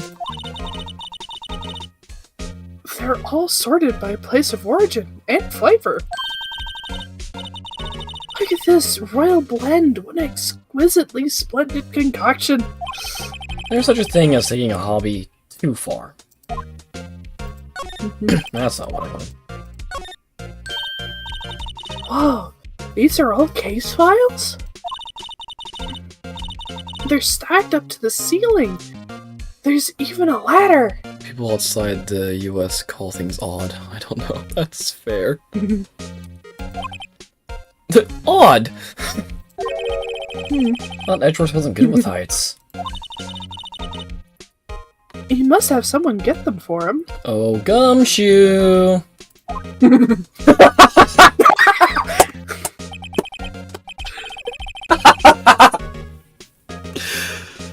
Strange, why did I just picture Detective Gumshoe? Well, you know him too well. He must study these case reports so closely. He's so cool. You wouldn't say that if you saw him sweating bullets up on that ladder.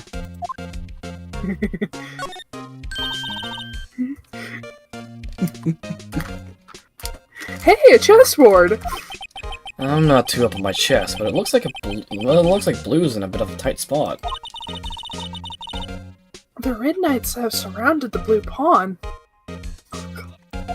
Huh? Those horses are mounted knights. Their swords have the really sharp edges. And check out that poor pawn. His head is kinda spiky. Kinda reminds me of you. Mr. Edgeworth must be an avid chess player. What's wrong, Mr. Wright? Oh, gee, I'm sorry. Oh, no. Heights. That's fair. Understandable. What's wrong, Mr. Wright? Edges surrounding a pawn with spiky hair. No, it's nothing. I'm just reminded of something. The chess motif in frickin' Edgeworth's games. Oh, Oh fair enough. no!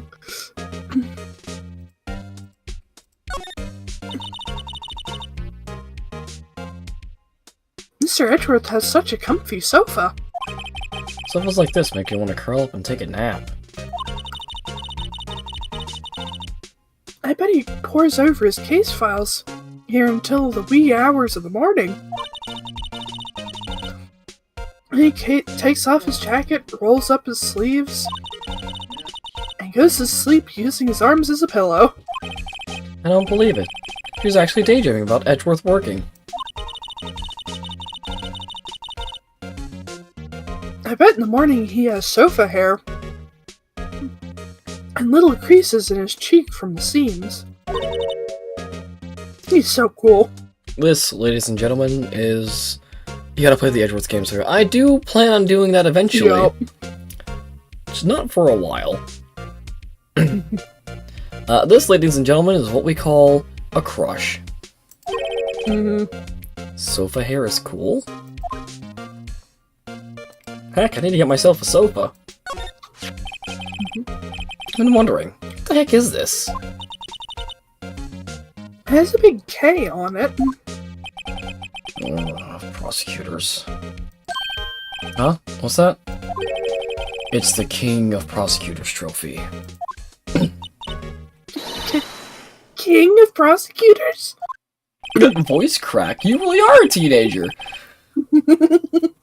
It's a great honor. I'm also eating a freaking wrap. Oh, that's So, fair. That's fair. It's a great honor. They send that shield to the best prosecutor each year. What? So... Oh, wait, hold on. Did I voice that wrong? Ah, screw it. So that K, that's... K stands for king? No, it stands for Gister. Yeah, you got a problem with that? I didn't design the thing.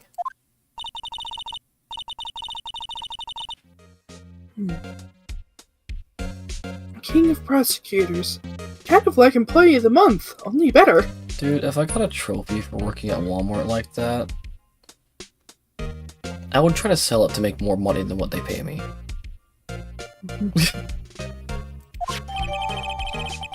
Given to Edgeworth, King of Prosecutors, at the PD on the day of the murder.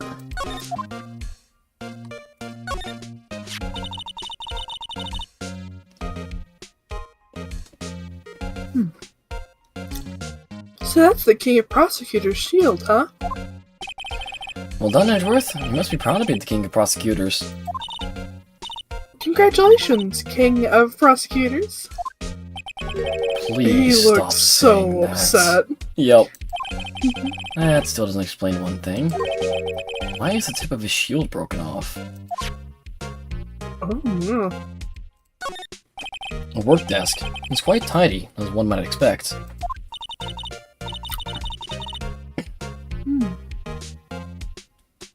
What a nice desk. Easy to use and easy on the eyes. Here you go, Tori. There's his desk for you. It's polished so well I can see my own reflection. Huh. Poor Gumshoe. Or Gumshoe. Strange, why did I just picture Detective Gumshoe? Why is he upset? I don't think he likes getting the award, I'm not gonna lie. Also, considering the past couple of, cases. Yeah, that too. Maybe I'll take that name plaque as a souvenir. Don't. He'll sue you. Probably will. Alright, Edgeworth, what's up? So, the body was found in your car? Go ahead, say it right. You think I did it, don't you? After you went through all that trouble to help me last year, no less. No, we don't think you did it.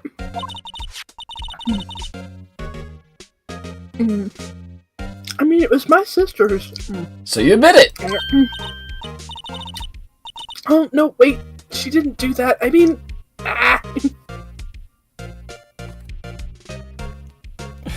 God dang it, Turk. Wait. So you're the chief prosecutor's little sister, then? Yes, sir. Emma Sky. It's nice to meet you again.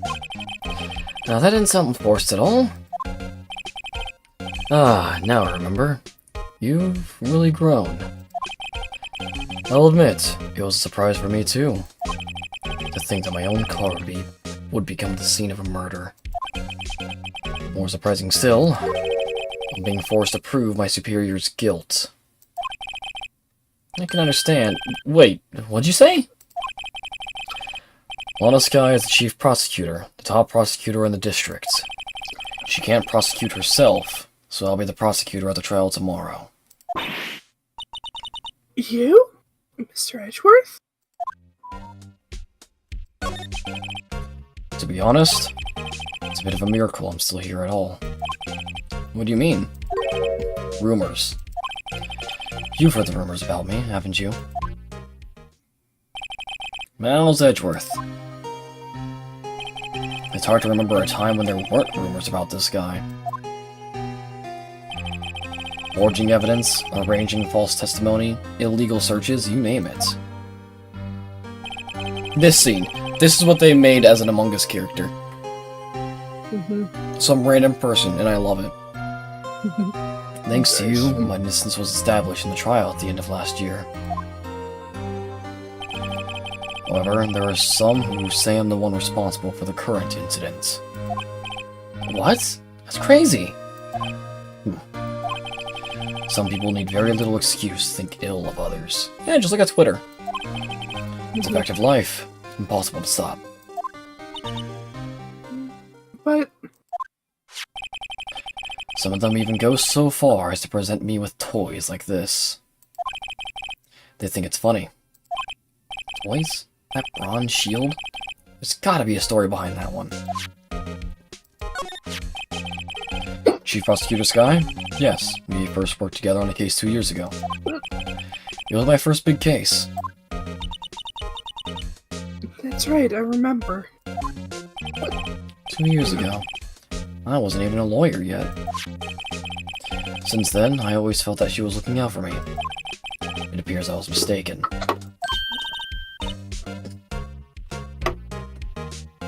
Mistaken? Why?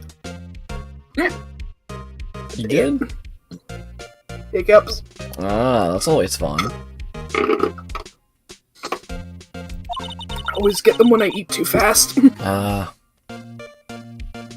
I mean, I know she's not the warmest person, but I'm sure she felt some responsibility for you. Then, why? Why did she stab someone in the trunk of my car? Not only that, she stabbed him with my knife. What? Mr. Edgeworth, your knife was a murder weapon? To be specific, it was the knife I keep in the toolbox in the trunk of my car. Traces of victim's blood, no prints.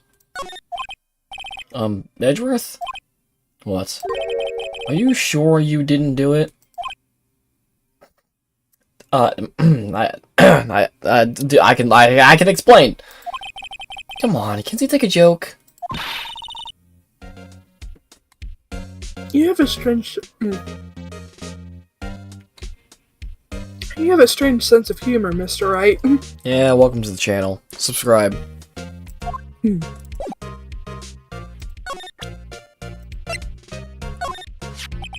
So, basically, this says that you were the best of the best last year, huh?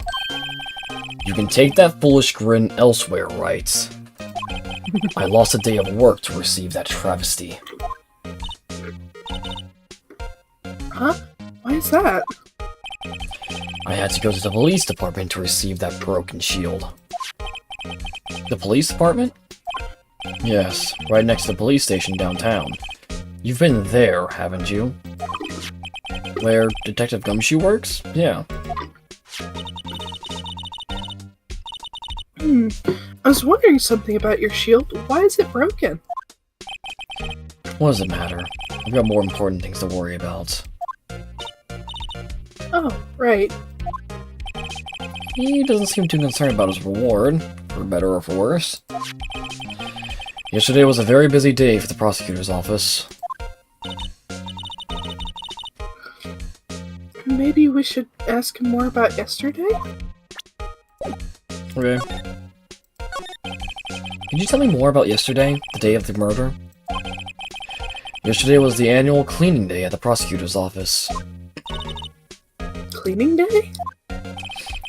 Working with the police department, we sort and file all evidence for solved cases. We call it evidence transferal. Wiping your hands of old cases, in other words. I like that sprite, it's cute. It is cute. Oh, and another thing. The ceremony was held at the police department. There's an annual review and awards for outstanding police officers and prosecutors. And that's when you got the shield. I was at the police department yesterday afternoon. I got back here at 5:12. That's very precise. People like myself and Mr. Edgeworth pride ourselves on our precision, Mr. Wright. Oh, it makes things a little bit easier, at least. Wasn't that the time of I think it was 5:15.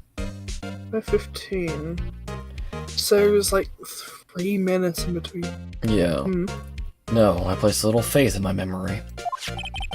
The only thing I trust is solid evidence. Wow, the parking ticket. This is the parking stub from the underground lots. The murder took place around 5:15. So the murder happened right after you got back. What right? I'd appreciate it if you'd direct that suspicious glare elsewhere. Oh, him? Yes! Excuse me, but is Mr. Edgeworth anywhere on the premises? I'm Edgeworth. What is it? I'm here, sir, at the request of the chief, sir. I've got a report, sir. Report? What? Did you find new evidence in the case against Chief Prosecutor Sky? I don't like the way this conversation is going at all. Sky, sir? No, sir. No name of that kind, sir. Not in this report, sir. I think I just heard Edgeworth's lid blow. Mr. Edgeworth's lid isn't on very tight, is it? I made a clear request to the police department, did I not? I need to focus on the trial tomorrow, so don't bring me anything unrelated. Sir, but sir, I'm just following orders, sir. I told you to bring this to you. I wasn't aware of the particulars of your arrangement with us, sir. Give me your name. Yes, sir. Meekins, sir. Officer Meekins. Can she read minds? At this point, I think he's just whispering. It's not clear.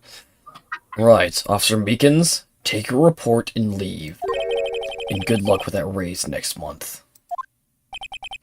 But sir, I didn't know. Poor guy. Looks like he was absent on the day they gave out brains. Jesus Christ. Oh no! Oh! Ouch! Phoenix! Phoenix! Ouch!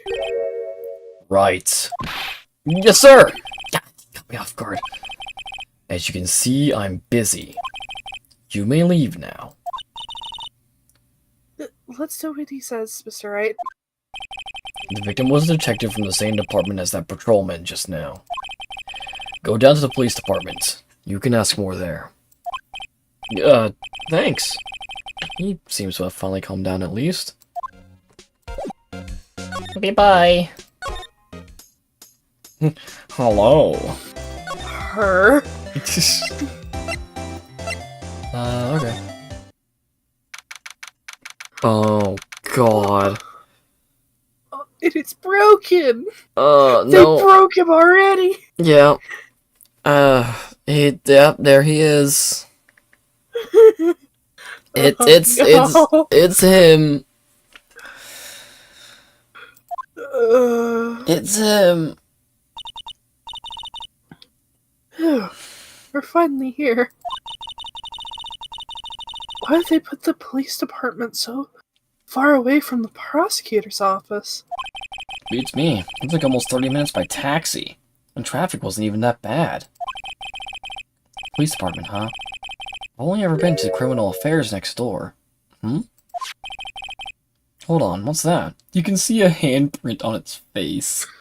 Oh yeah. Oh And no. the smudge by the eye, and it looks like it's crying. Yup. Oh no. Oh no, no, Rob, no. Disturbing. Why does it undulate like that? Oh no, our mascot, it's broken. Yeah. But it's working.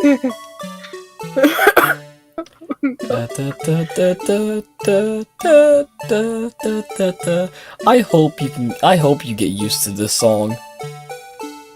Oh no. At this point, this is the theme song of this entire case.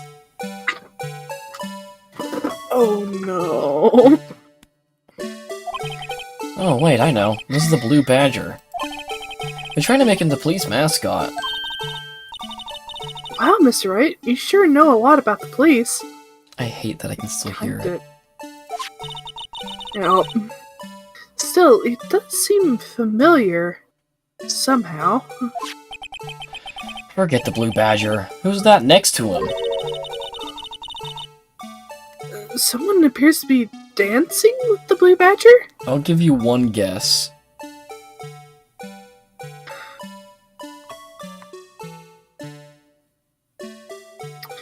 It's either Meeks or Gumshoe. Uh-oh, he noticed me. He sure is running over here fast. Hey, pal! What are you doing here? That's my lie, Detective Gumshoe. Specifically, why were you dancing over there? What? Well, at least he doesn't seem to be busy. It's our chance to get information. Hey, I'll have you know I'm a very busy man, pal. The Blue Badger and the pink. Hmm. Oh no. Oh no. I'm a very busy man, pal. Gumshoe. Go. Look, the patrolman is saluting the other guy. He must be a detective. And I said, hey, you do that, your soup will get cold, buddy. That's hilarious, sir. I laughed so hard I cried. They're cringe. I guess he wasn't saluting, he was wiping tears from his eyes. They make a good pair. Mr. Wright, do you know why patrol cars are painted black and white? No idea. Why? Well, I think they're designed after a panda. A panda? Not that I have scientific proof, it's just a theory. A game theory. Do you mind me asking how you came up with that theory? When I was on a school trip, I saw a patrol car, and it came to me. We had just been to the zoo, see? What about zebras? Or do they not have those at your zoo? I'm looking it up. It is actually called a panda car, or at least that style. I don't know if it was designed after a panda, but it has been called the panda car.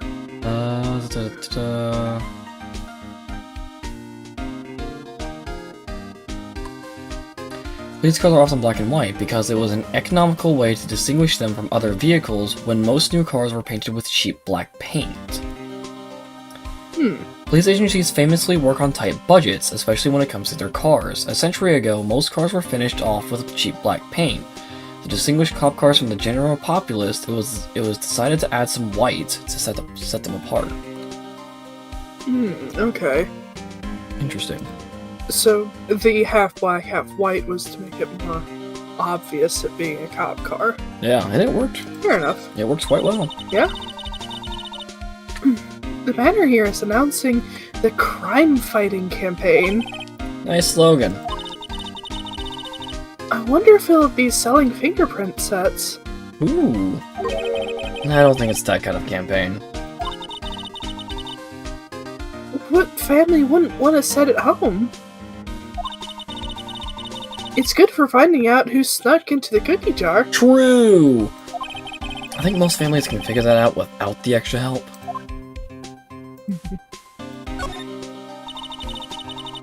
I always get excited when I come to a police station. Why? Why is that? It just feels like I've jumped into a movie. Huh? You know, with all the police and criminals. Well, I don't know if this is all that exciting. Sure it is. Look at those two officers over there. They're probably talking about the latest bust. No. Funny. I thought they were talking about the weather. You're both wrong. Detectives in there look pretty busy. Just imagine right now. I think I got a microscope for blood samples when I was little. Fingerprints would be... It would be. I love forensic stuff. Yep.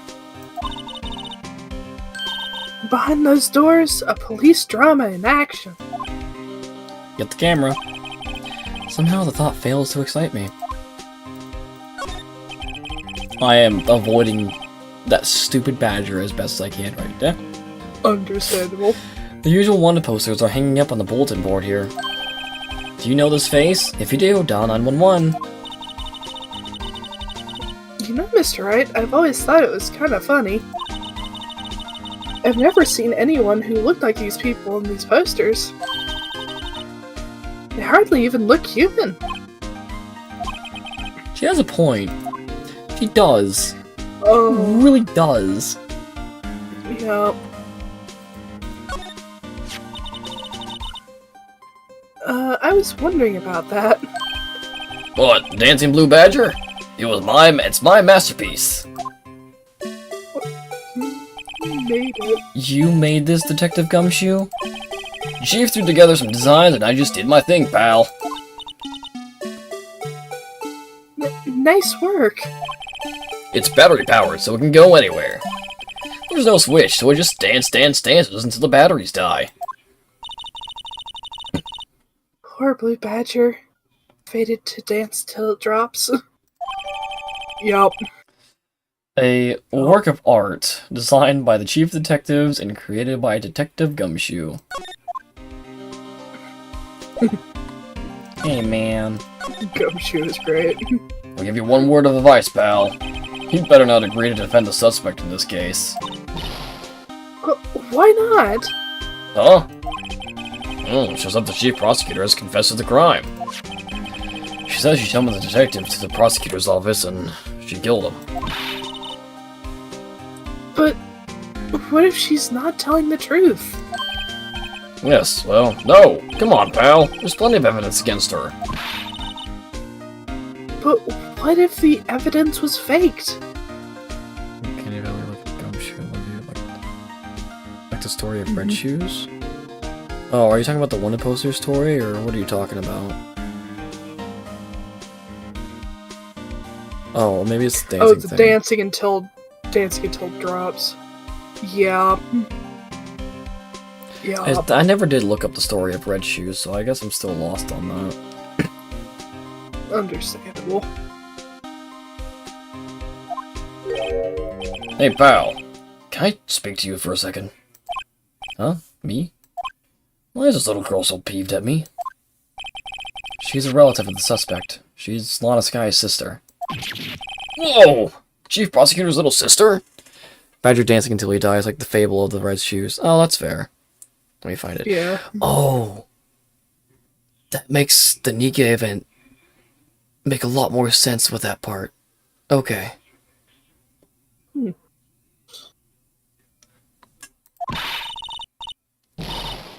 Just please investigate this case carefully, okay? Scientifically. Yes, sir! No, by the way, you might want to keep your voices down. You don't want to be overheard using words like faked. Huh? It's just, there's a sensitive issue with us these days.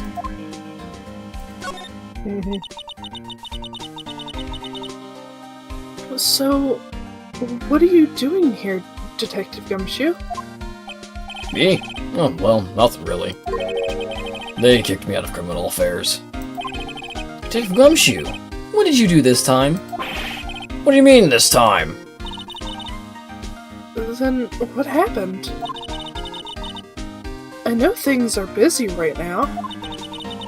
I mean, with my sister's case and all. It's true. We've never had a chief prosecutor murder anyone before. Only the highest ranked people are being led into criminal affairs now. The lowest ranking guy in there is our chief of detectives. They're not letting any of us rank and file detectives in at all. None of you? Cutting her for shoes and feet was an act of mercy. That's fair. Hmm. That's an important trial, but isn't that a little odd? So anyway, I thought I'd spend the day getting the Badger dance down pat. Isn't there anything else you'd be doing? Chief of Police himself is directing this investigation, pal. And Officer Marshall is assigned to the underground parking lot. Officer Marshall? When I think about it, Emma did seem to know that Marshall guy. Patrolman in charge of the crime scene. It's unheard of, pal. My phone, thank you. Doesn't want to attack my face sometimes, and I hate it.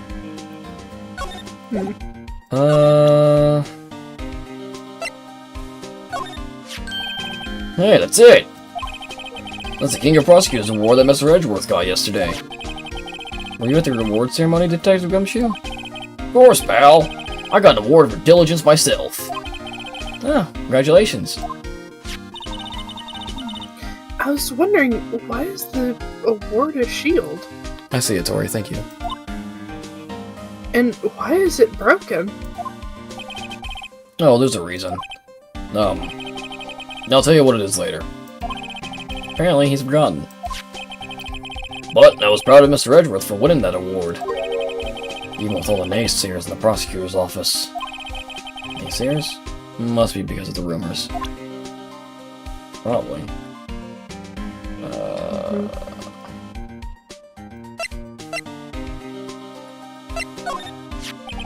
Detective Gumshoe? What can you tell me about this?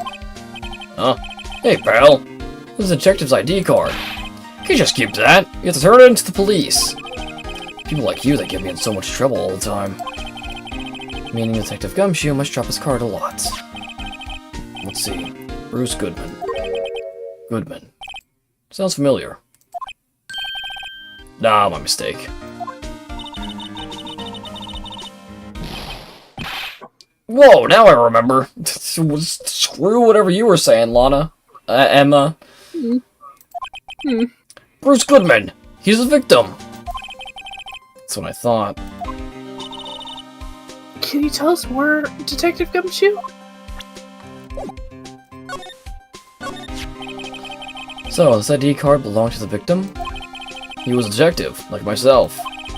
Detective Bruce Goodman. Don't you think it's strange?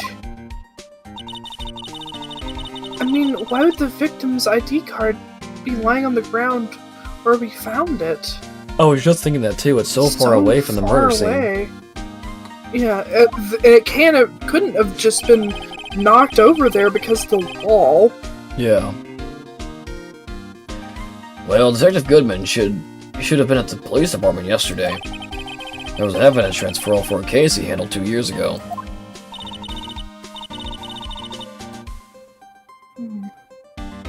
Evidence transferal. Mr. Edgeworth mentioned that too. But Detective Goodman was killed at the prosecutor's office. Well, that's the thing. It's hard to say this, but... Word is that Chief Prosecutor Sky called him out there, to the parking lot. I was confessing as much. I have a feeling he was murdered at the station, stuffed into Edgeworth's car, and then set up Lana to find him. Okay.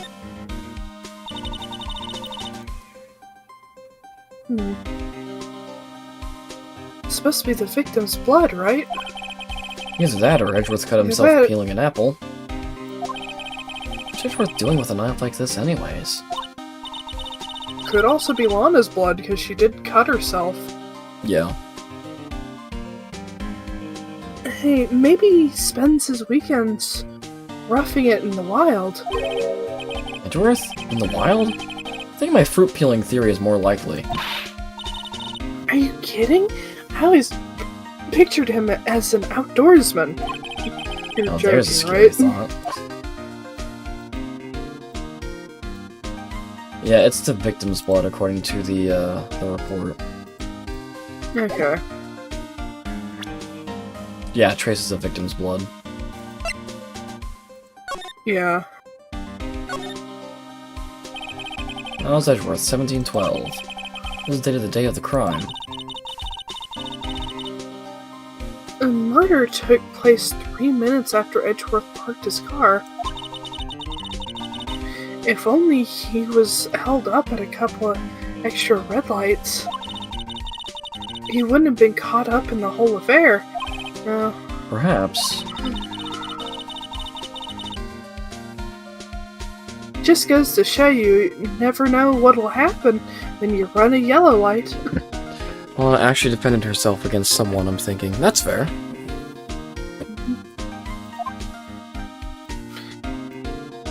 Could be the crazy lady. Yeah.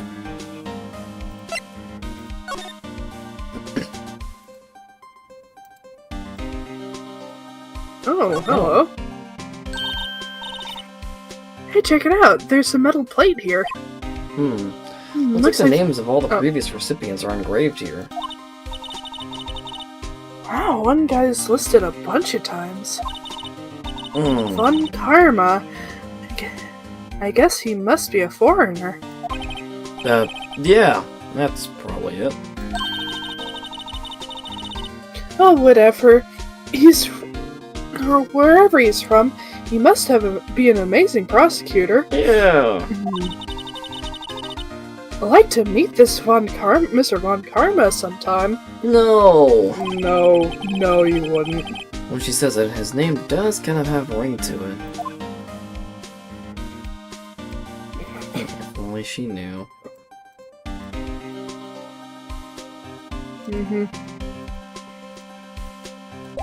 Okay. It is a neat little bit of information, though. Yeah, I like the little Easter eggs. What was it, the picture? No. That was this. You can go to jail and see, I'm sure. Name and ID number right here. Sergeant Bruce Goodman, ID that number. Yep, prison, yep. I wonder why they only use numbers for IDs. What else would they use? Letters, silly. They're the reason we have a written language in the first place. True. Sergeant Bruce Goodman, ID YABADAB. Yabadab! See? Wouldn't that be better? Yabadab?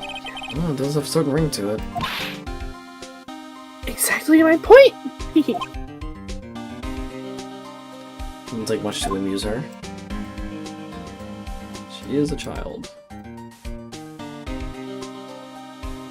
Oh god, trying to turn this around is painful. Okay. I'm trying to read what that says. Yeah, screw it. It's too blurry.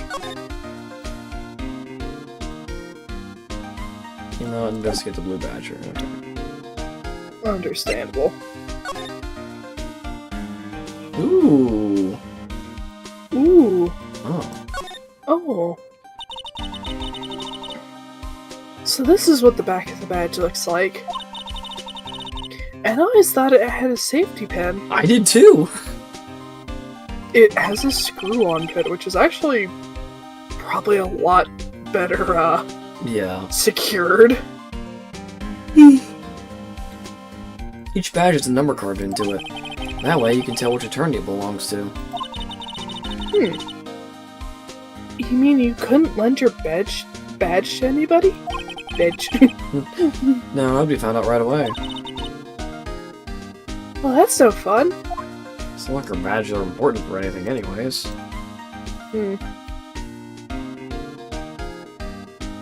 It's cool though, we can see it in like a 3D model. Yeah.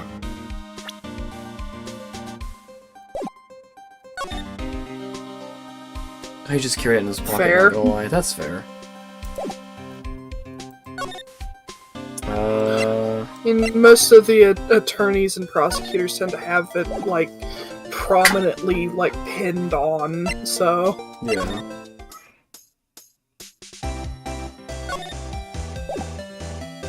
Yes, crazy lady. Yeah. It's a sunflower. Oh, you're not here.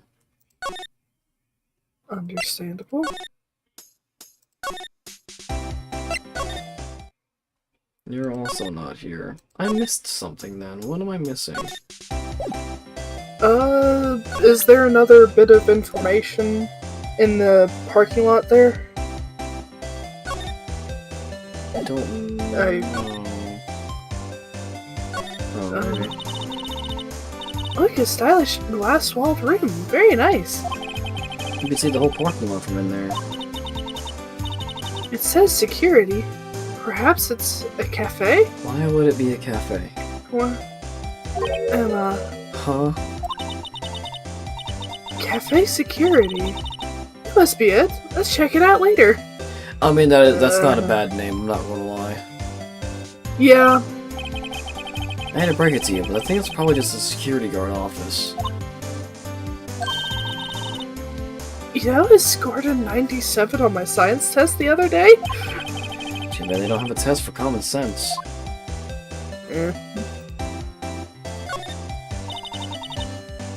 This wall is in our way. Breaks wall. It's got a faucet for water. Wait, I know. This wall is merely a facade, hiding the truth. There is no wall, but a water tank. I fail to see how it makes any difference either way. I mean, I guess you can't look over on the other side. No, it won't let me. There's no option for it. Okay. 'Cause I did see one thing that would be kind of interesting. Is it looked like there was a disposable camera laying on the ground. Yeah, it's a phone. I saw the phone. But we can't grab it yet because we can't go over there right now. About this card. Lunchland vendors only, accept cash, no cards. Especially not a card belonging to someone else. No, this isn't a credit card. It's an ID card. It belongs to a detective. Hey, Oh, hey. Howdy. And you're showing this to me, lunch lady? Why? It's like showing a fine honeyed ham to a detective.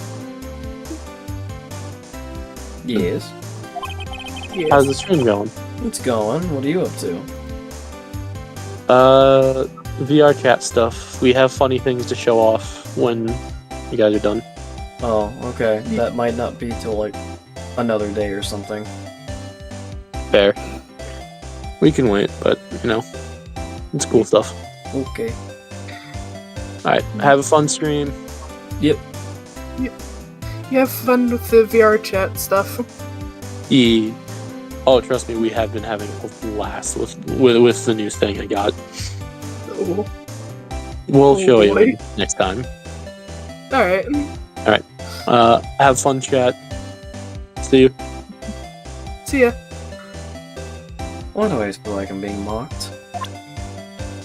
I don't know. I think I just have let's go shoot. Is there anywhere else I can go here? No.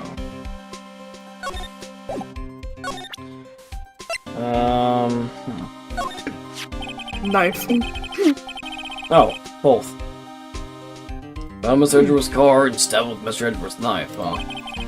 Who drives Chief Prosecutor's guy to do such a thing? Wait, no, I mean, sure, of course, someone else really did it.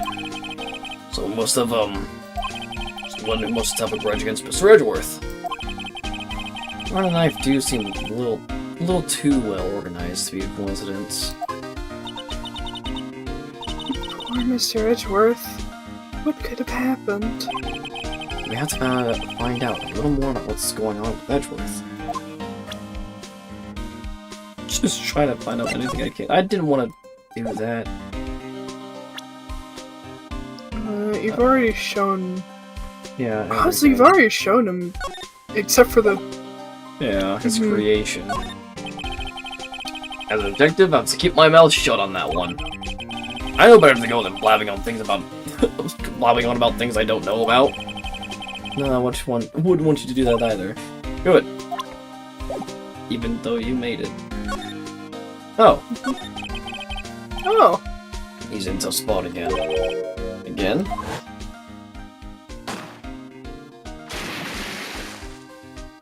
The previous case. Yep. Well, it all started with that murder of that defense attorney, Hammond.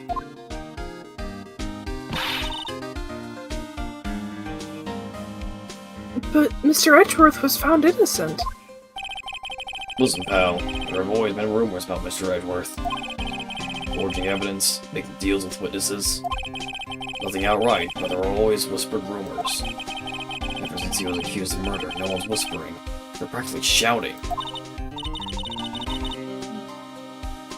But there's no evidence against him.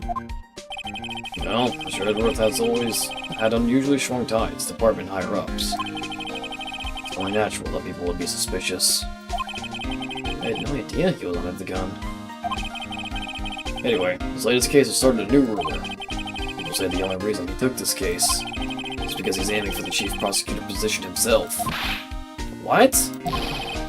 But I know the truth, pal. Nobody wants to be the one who has to prosecute the chief prosecutor. Mr. Edgeworth is biting the bullet on this one. He's doing this for all of us.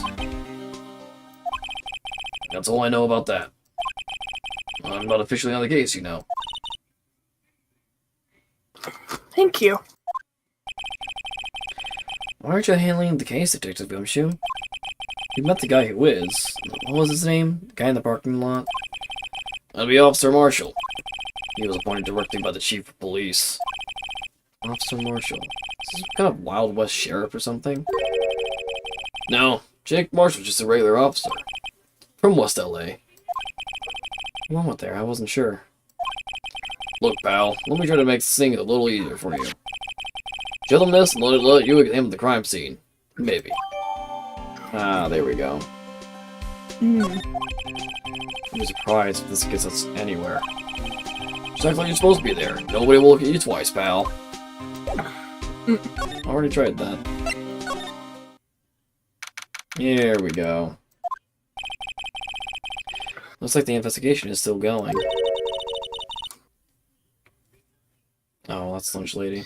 I have to be getting back to the shop. Sorry, it looks like I'll be stuck in this pit till the sun sleeps.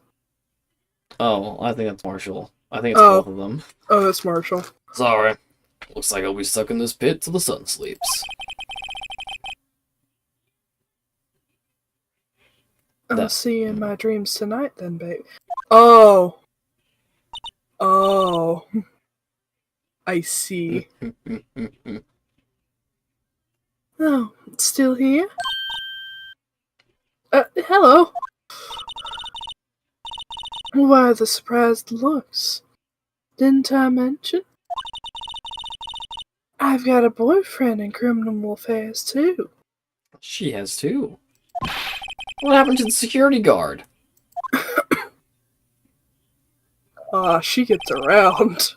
Oh, you have no idea. Mm. Hey, what's wrong, Bambina? You're looking like a doggy. It's lost its herd. Jake Marshall. Grand guy to put in charge of a crime scene.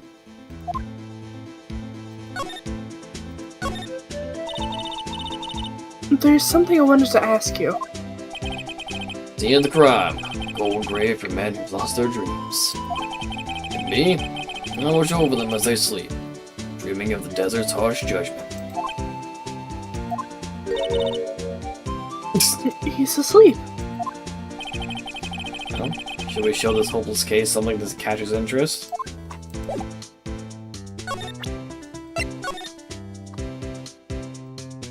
Yeah, screw it, I don't want to, but...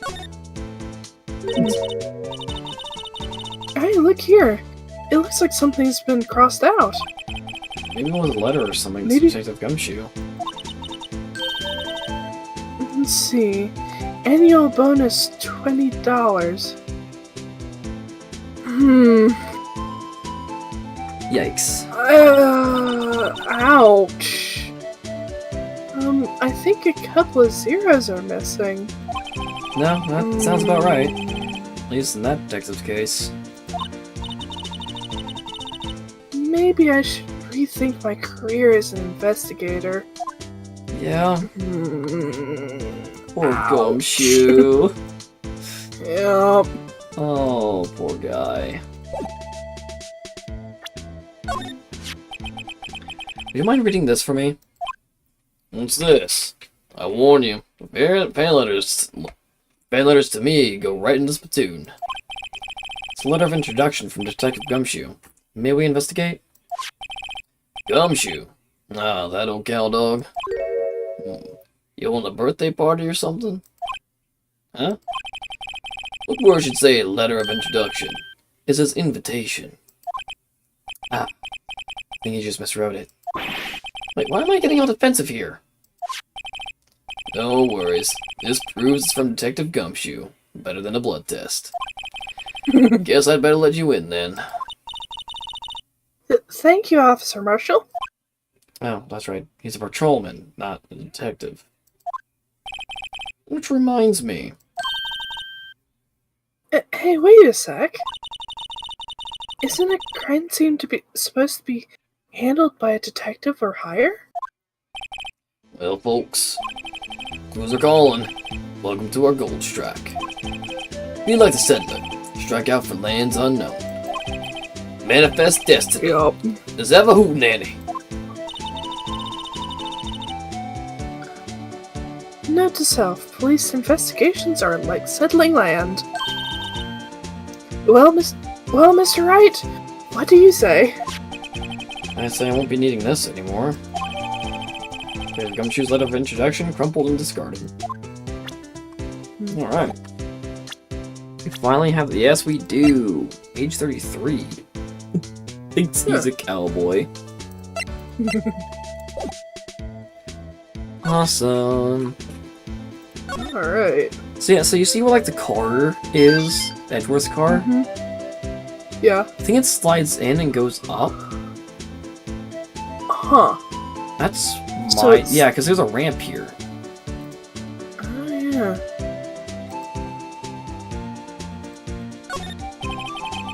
B-block is through there. That's where visitors park. I can see the Lunchland car over there, far in the distance. Hey, you're right. I like the cute design on the door. I can see a cartoon cow munching down on a juicy-looking steak. Doesn't that strike you as a little creepy?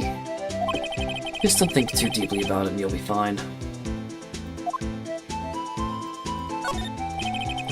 This appears to be the car where the body was found. Looks like the lock on the trunk is busted. The crime took place in the underground parking lot at the prosecutor's office. Yes, it was. The body was found in the trunk of my subordinate's car. You look behind, you can see cars getting hoisted so others can park under. Yeah, we were talking about that, because she was, earlier she was wondering why there was a car halfway in the ceiling. Yep. It's kind of cool though. I don't see this kind of parking anywhere except in, like... Like, where you get your car fixed, like getting the oil changed and whatnot. Oh, yeah. That's the only place I would think that that would be a thing. That would just be so inconvenient. Kinda, yeah. What a luxury car. It just screams, I have money to burn. Yeah, prosecutors get the big bucks. That's not what I wanted.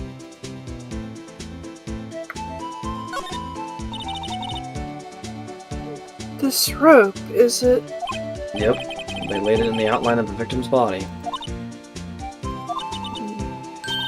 So, wait. The victim must have died when the killer closed the trunk on him. You have got to be the only person I know that would come to that conclusion. What's this? Looks like a note of some sort. Look, something's written on it.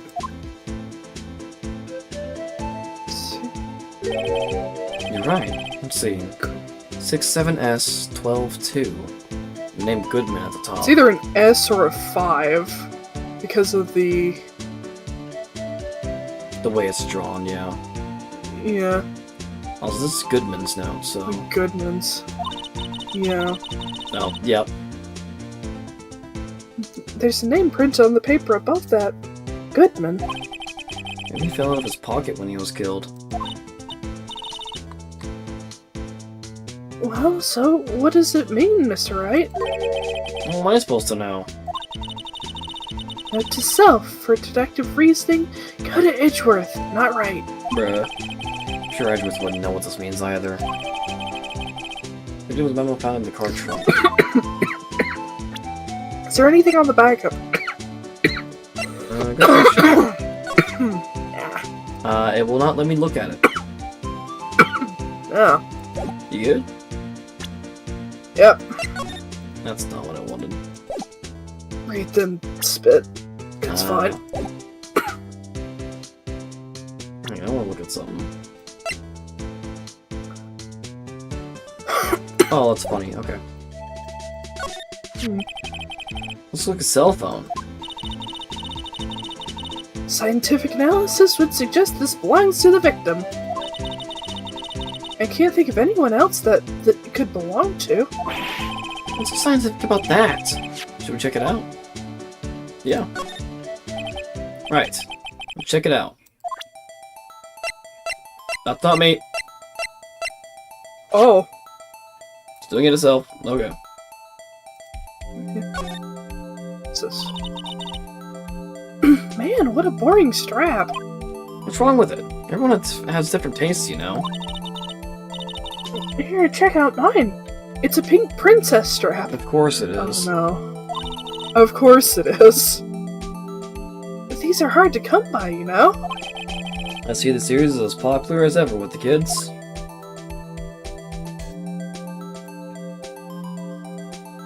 Oh, here we go.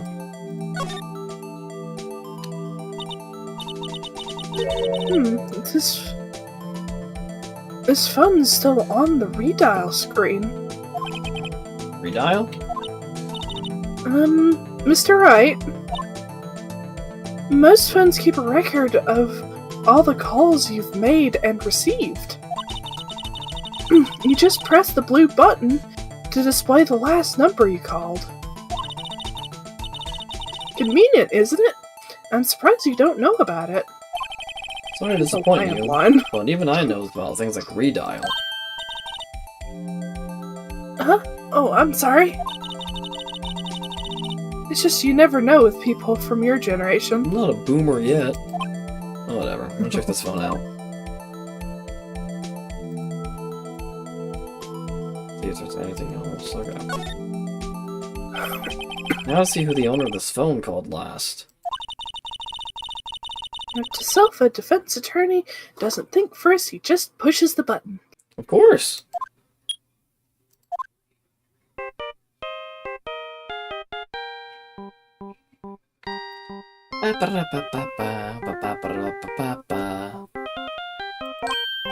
Hey, that song. I know that. Hey, what's going on over there? Sorry. I see you, partner. You pressed redial on their phone, didn't you? Well, yeah. Whose phone is this anyway? It was on the ground over here. Whose is it? That belongs to Chief Prospector Sky. What? It's my sister's? She apparently dropped it when she was taken into custody, right after the crime. Look, last call was made right when the murder occurred. Looks like she was fixing to call someone. Except she only spoke for a few seconds, according to this. Who did she call? No idea. Sorry, partner. Now, I got a question for you, partner. I heard a phone ring just now. One of those newfangled ringtones.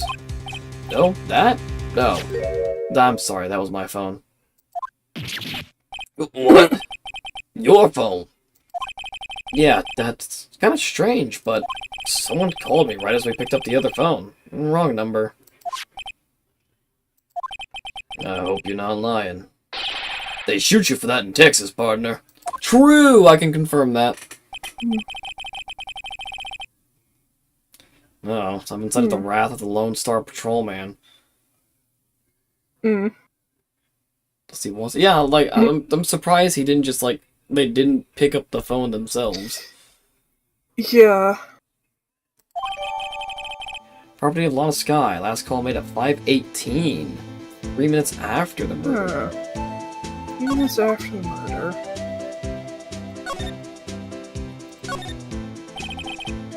Officer Marshall, could you tell us more about the victim? Good men always die young. Remember that, partner. Could you be a little more specific? Bruce Goodman. He was a detective, right? Well, aren't you a feisty little doggy there now? Detective Goodman was stabbed here at 5:15. Smiling Madonna told me to tell. Think he means a witness, Miss Angel Star. One stab to the chest. A fine piece of work. This here is the autopsy report. Death due to loss of blood, one knife wound, died within an hour and a half of 4 p.m. It's an hour and a half of 4.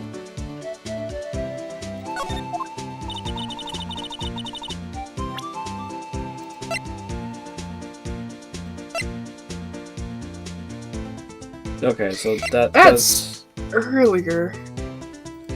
Within an hour and a half of 4 p.m., so that's an hour and a half after 4? An hour and a half after or before. Yeah.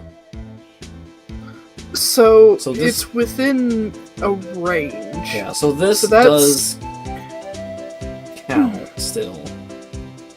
It does count, though it is close towards the end of that time frame.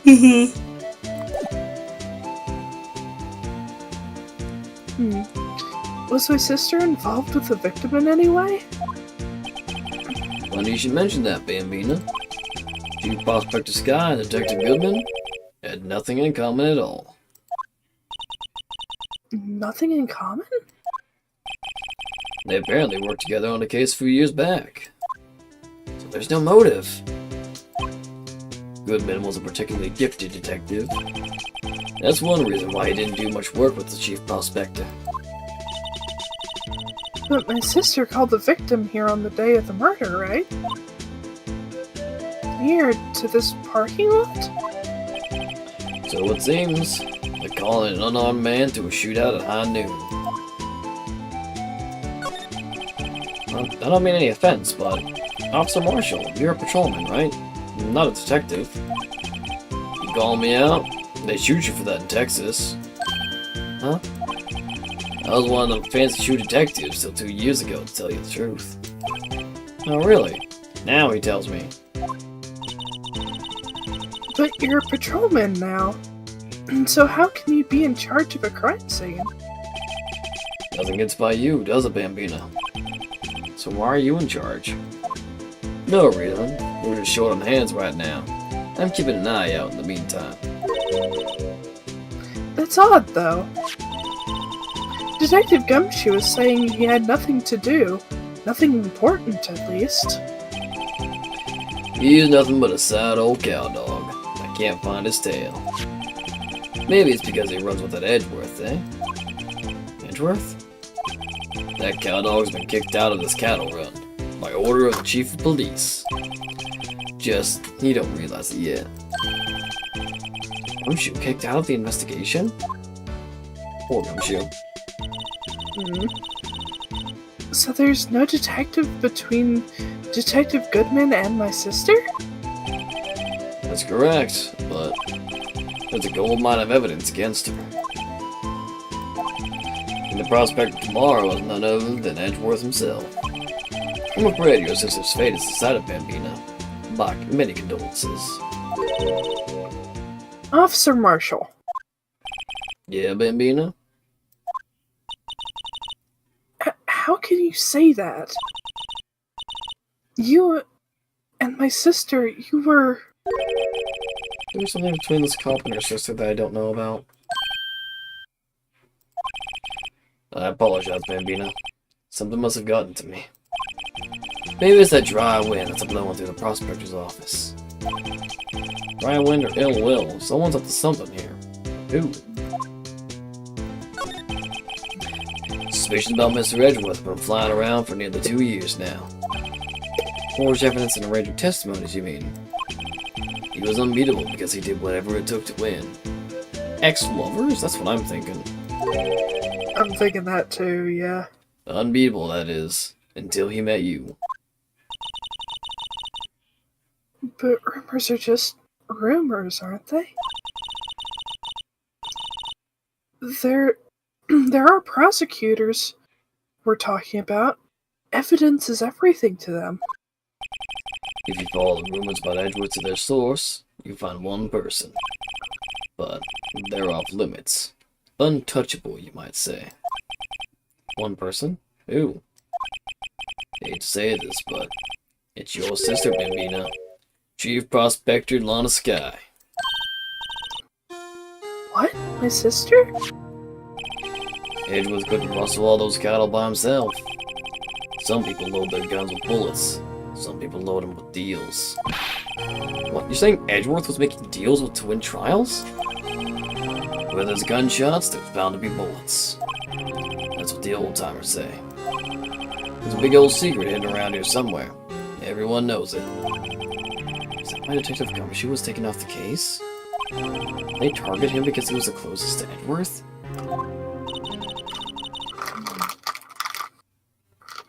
So, well, how are we doing, Mr. Wright? Guess we got some clues. We have an autopsy report, a note from the victim, and a cell phone. So you think we'll be okay? Absolutely not. Well, the only thing that's still bothering me is that Lana's confessing to the crime. She says she did it. No problem. I can guarantee that she's not the criminal. Oh, by the way, Emma? Yes? I know that song your phone plays when it rings. What?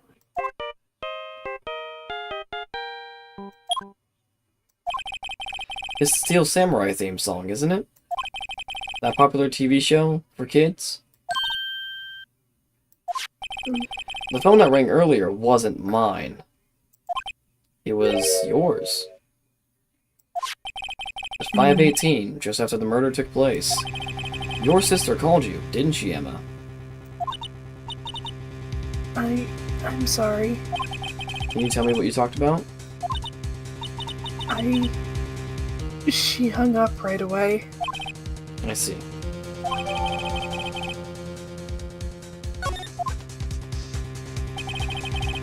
Detective's murder and the suspect is the top prosecutor in the district. Got a bad feeling about this.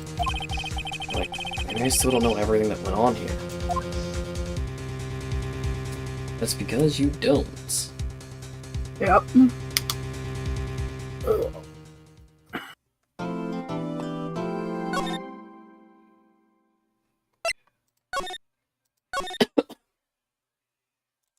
Oh boy. February 23rd.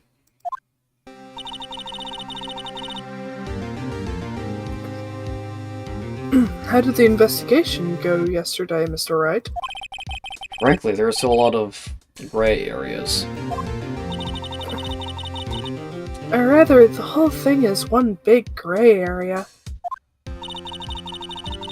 Don't worry about me. No matter what the outcome, I'm ready to accept my fate. I believe in you, sis. Mr. Wright, let me offer you a word of advice. Yes? A defense attorney should never believe their client. A defendant is called to trial because they are suspected of wrongdoing. Never forget that. Miss Sky, you remind me a lot of Mia. But there is one decisive difference between you and her. And that is? You're not a defense attorney. I believe it's almost time for the trial. Good luck, Mr. Wright. Oh boy. A first trial without a Fae helping me. No one's gonna bail me out this time. I'll be alone in there. So I have to discover the truth all by myself. Let's do this, Mr. Wright. I'll be with you the whole way. Alright. 10 a.m. It's 1 a.m. currently. Yeah. Court is now in session for the trial of Miss Lana Sky. Defense is ready, Your Honor. Prosecution has been ready for a while, Your Honor.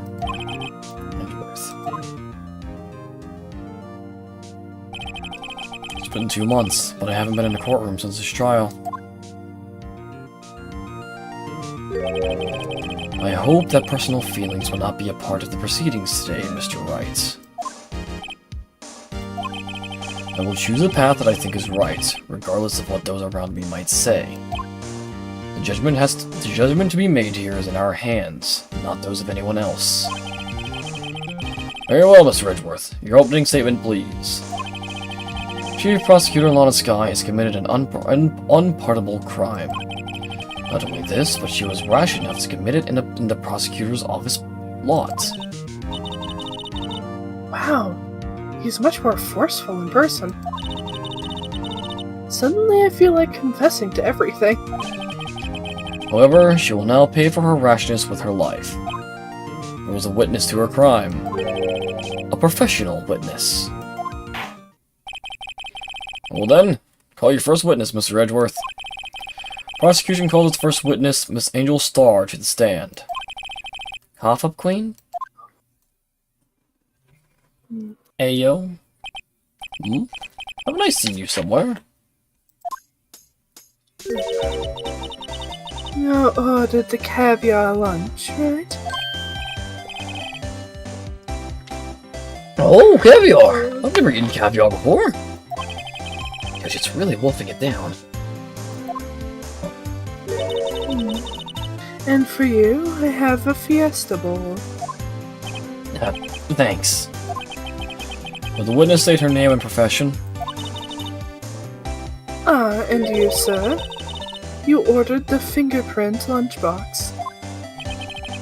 It is too early for lunch. Your name and profession, please. Well, Your Honor, how does it taste? This is why everyone raves about caviar. So tasty it hurts. I always thought caviar would taste like pickled tapioca. What the heck does pickled tapioca taste like? Name. Profession. Now. Me? My name is Angel Starr. Don't go forgetting it. I find myself running Lunchland these days. Is that what you wanted me to say, Mr. Edgeworth? Very well, witness. Please describe the incident to us. Prosecution will wait! I'm not finished eating. Hurry it up. Very well, Mr. Edgeworth. As you know, we usually call on the police to provide a description of the crime. Your Honor, as Mr. Edgeworth has said to the court, I am a professional. In more ways than one. No. What exactly does that mean? Still 2 years ago, Miss Angel Starr was a special investigator with the police. She was a first-rate homicide detective. What? Miss Starr was a detective? Ah! I know who you are! I heard my voice from you. Oh no. I know who you are! Cough up? Cough up Queen Angel Star, Your Honor. Long time no see. Oh no, even the judge knows her. Oh boy. Very well. You may continue with the description, Miss Starr. Just who is this lady? If I might have the court's attention over here.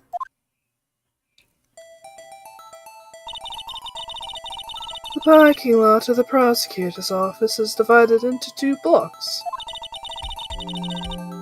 A block is for the prosecutor's office personnel. Block B is for the visitors and clients. A chain divider separates the 2 blocks.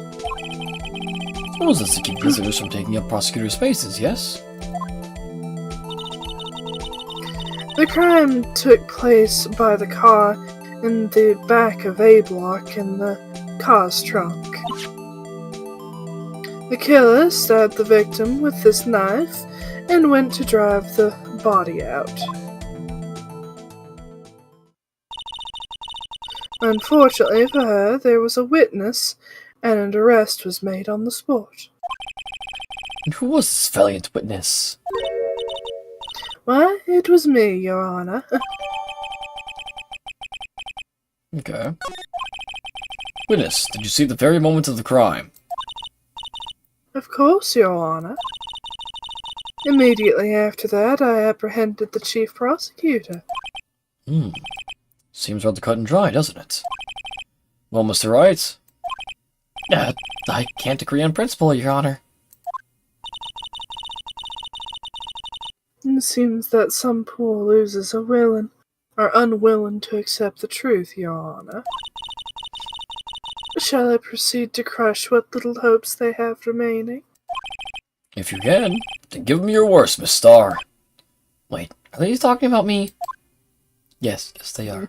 It'll be okay, Phoenix, you'll recover. Maybe. Somehow, I always knew a day like this would come.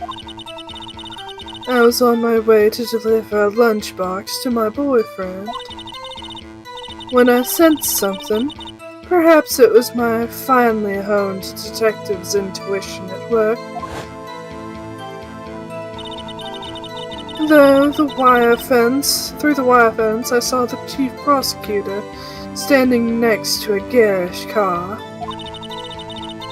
The chief prosecutor was holding a knife in her right hand. Then she thrust the pointy tip of the knife into Detective Goodman's chest.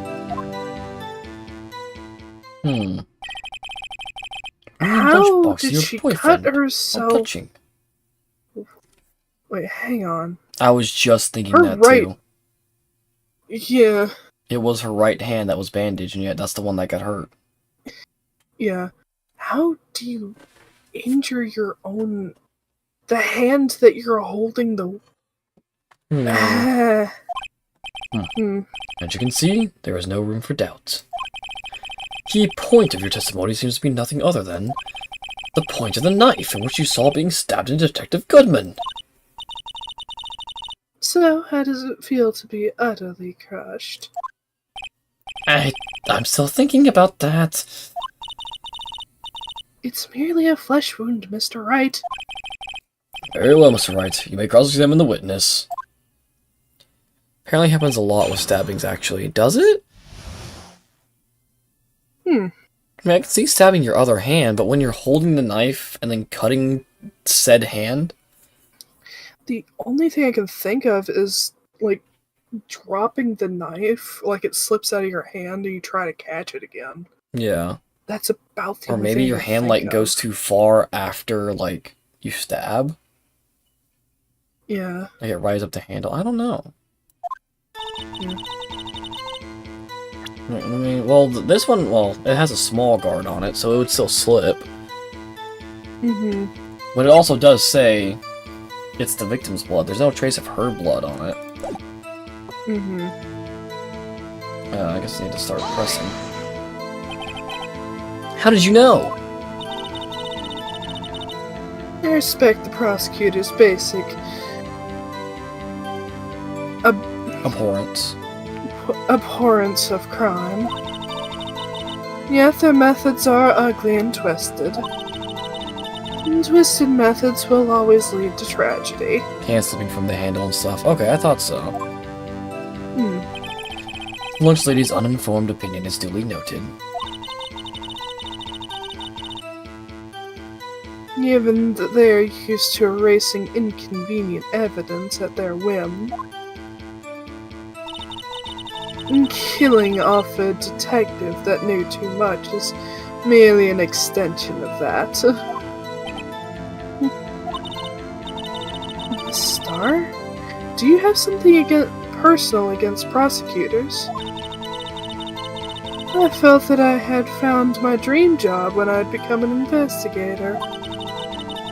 And if I hadn't been laid off by those prosecutors over there, I'd still be one. Laid off? She was fired. To me, prosecutors are nothing more than worms. That said, I'm a pro. As you know, my testimony is unbiased and flawless.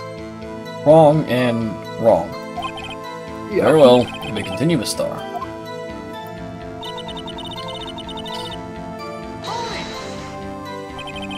This boyfriend, he's a detective? Not that boyfriend.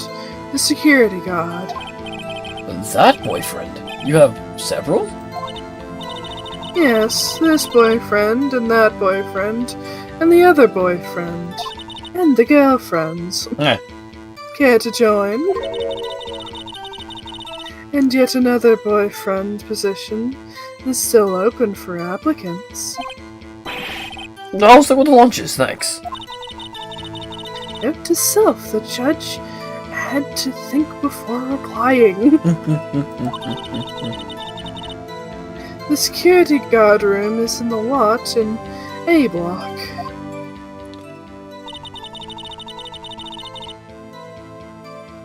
It's up on the second level, so you can see everything from there. That would be the room with the security sign. Incidentally, did you bring your lunchboxes by car? Since I'm a visitor now, I parked in B block. So, she was in B block when she witnessed the crime?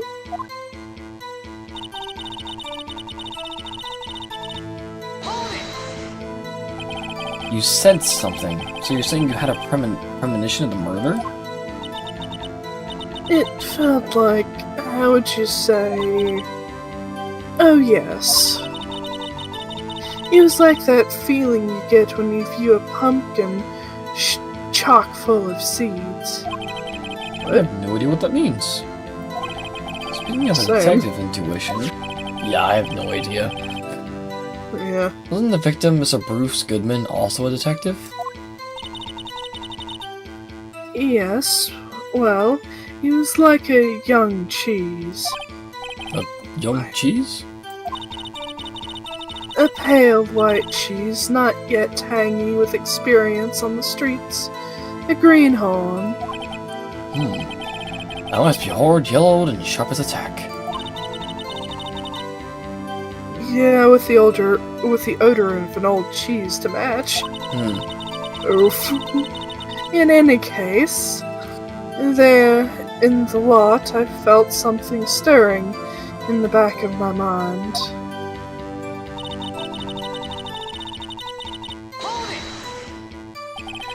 By garish car, you mean... Mr. Edgeworth's car, yes. Mr. Edgeworth's? Incidentally, the knife with which the victim was stabbed with is also Mr. Edgeworth's.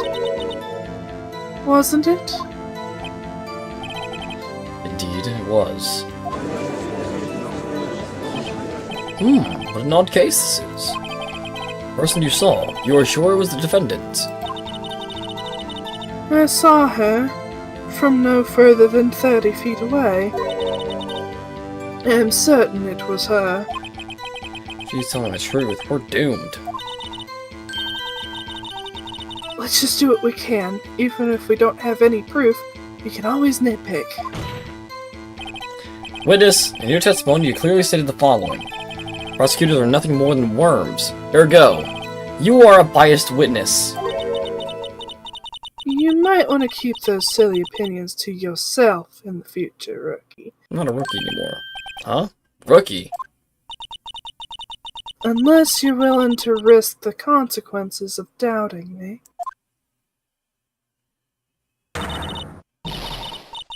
You'll fry like a fritter, crispy on the outside, chewy on the inside. Ooh. That was inspiring. I believe I heard that tagline somewhere. You could cry plagiarism? I may be relegated to the lowly post of lunch lady, but my instincts are honed. That photograph! You took this? The moment I witnessed the crime, my reflexes took over and snap, I took a picture. In fact, one of my lunch boxes is rigged with a camera. I suppose that's more exciting than just hanging it around your neck. Witness, why am I only seeing this photograph just now? You'd think I'd show it to you, a prosecutor. Think again. My boyfriend works in the photography division of criminal affairs. Well, certainly the defendants. That's unmistakably Lana Sky.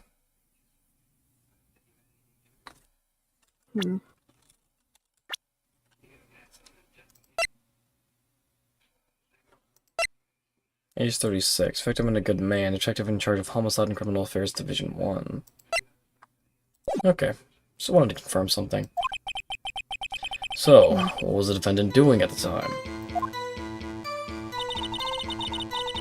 The chief prosecutor. Okay, right. No, yeah. Automatically, my brain just went, ah, No, I she's did too. speaking. I was ready to listen and everything. Tell me more about the knife this knife that the suspect was carrying.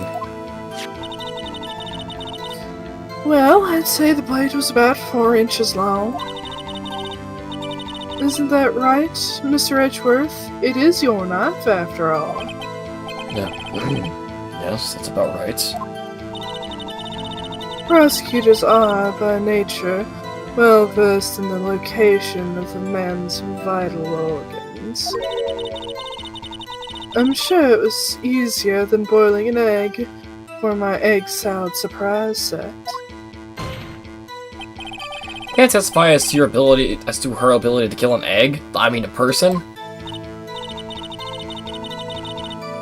Perhaps a chicken salad set would have been a better metaphor.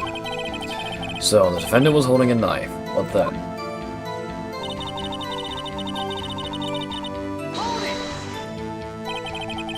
Tell the court why you didn't try to stop this crime. You did see her raise the knife to strike, no? Defense is the point. Unfortunately, by the time I realized what was going on, it was already too late. Too late. Yes. The next moment, the chief prosecutor brought down the murder weapon. I see. You It's only a flesh wound, Mr. Wright. We can make it. You said that before. Anything else? Scientifically speaking, the star's testimony is flawless. Sounds pretty fatal to me. But what can we do? Is this it? Is my sister guilty? Yep. Let's just keep our heads cool and press the witness a bit, shall we? For some reason, having her panicking next to me makes me feel calmer. Don't smile like that.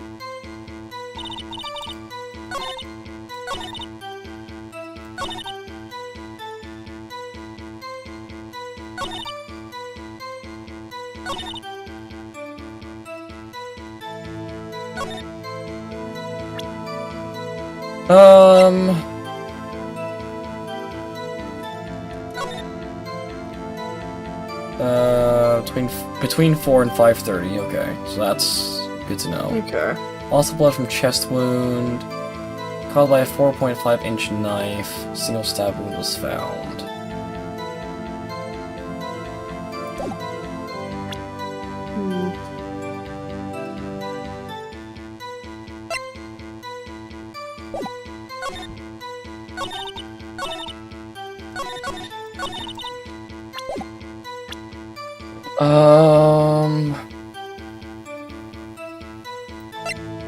I think there's too much of a leap in logic there for doing the whole hand thing. Why is she covered in...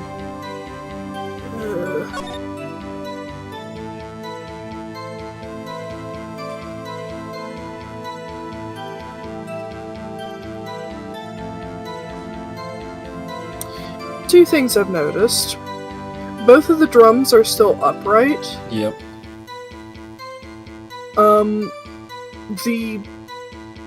There's no visible body there. Yeah.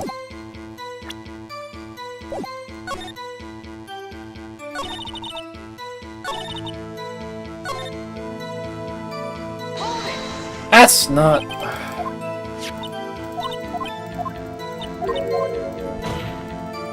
That's not the button I wanted. I'm gonna try something.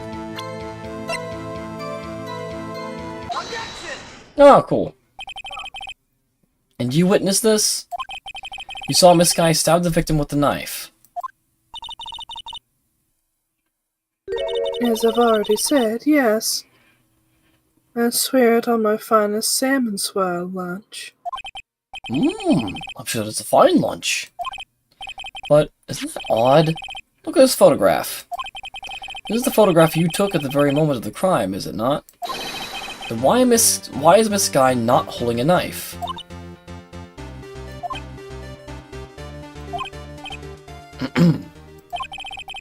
Mr. Edgeworth, your thoughts? Objection. That had to be the weakest objection ever, Edgeworth. Yet it was still stronger than your ever feeble mind, Mr. Wright. I love that line. Oof.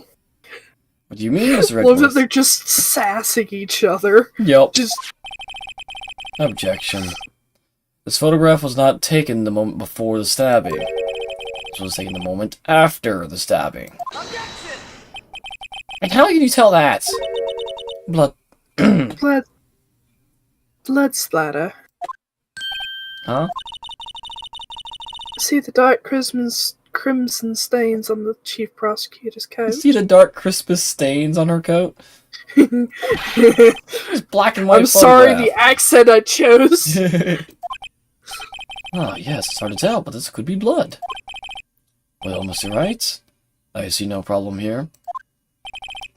No problem, except you. Mr. Wright, are you going to just sit there and take that kind of abuse? Got a better idea.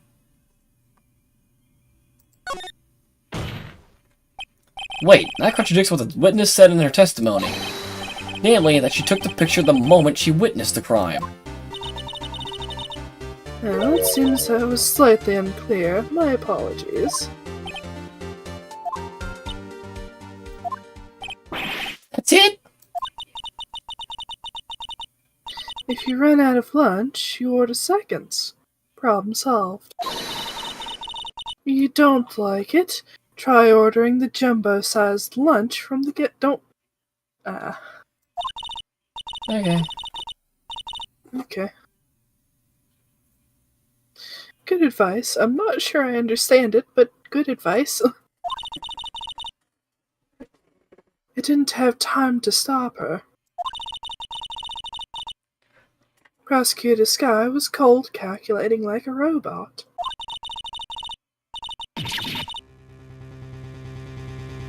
She killed without pain or remorse. It was a premeditated murder. Premeditated? How do you know?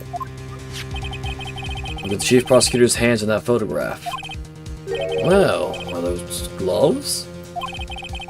Surgical gloves made of thin rubber, most likely. Why would she have those on? If it was not premeditated, she would not be wearing those gloves. Ah! I can refute that. These gloves do seem to tell a tale of premeditation. Premeditated murder? A serious offense. Witness, that is your testimony. Ooh, yes, please.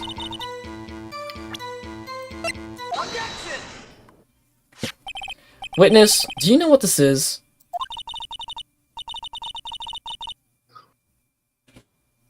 Are you trying to test me? I sell lunch box lunches for a living. You know. It's a knife. The knife. The knife that was in Mr. Edgeworth's trunk. Indeed, it is my knife. What's with this case? The bloody murder weapon, a red car, all belonging to the prosecutor there. The defendant is the chief prosecutor for the district, right? Mommy, are prosecutors bad people? The defense has a request. We ask that the witness provide an accurate testimony. What's that, rookie? In your testimony, you stated that Lana Skye planned this murder. And that's why she was wearing those special gloves. Seems like a natural conclusion to me. The gloves do indicate planning. However, why would she not also prepare the most important thing? The murder weapon? Oh. This knife just happened to be in the trunk of that car. Ladies and gentlemen, if you're going to plan a murder, you don't forget the weapon.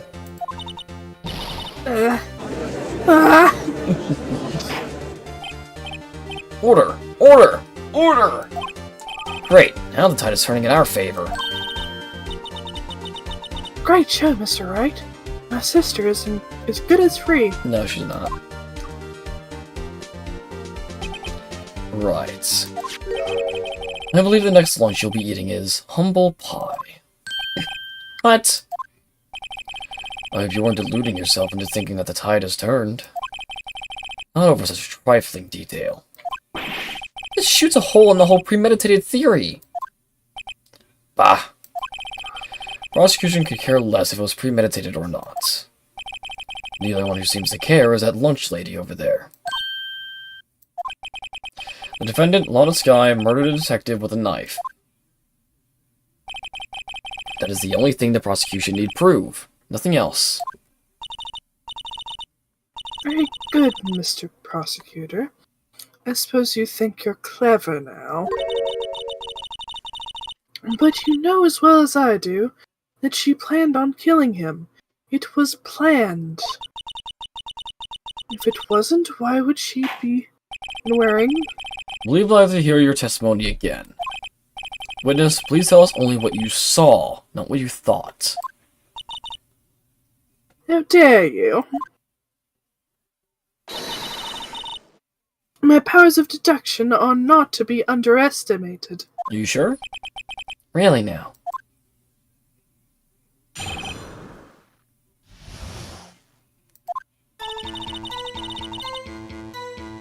Lana Skye intended to murder Detective Goodman. That's why she called the victim all the way to the prosecutor's office. I'm sure the chief prosecutor had a grudge against the victim. Nothing else could drive that human machine to plunge the knife in again and again. Yeah? Victim was summoned from the police department to the prosecutor's office. Does sound a lot like premeditation, doesn't it? So if I order pizza, does that mean I'm planning to kill the delivery boy? In any case, the defense may now cross-examine the witness. I'm not even gonna press. I know exactly what I'm doing. I caught it immediately. Yep, same.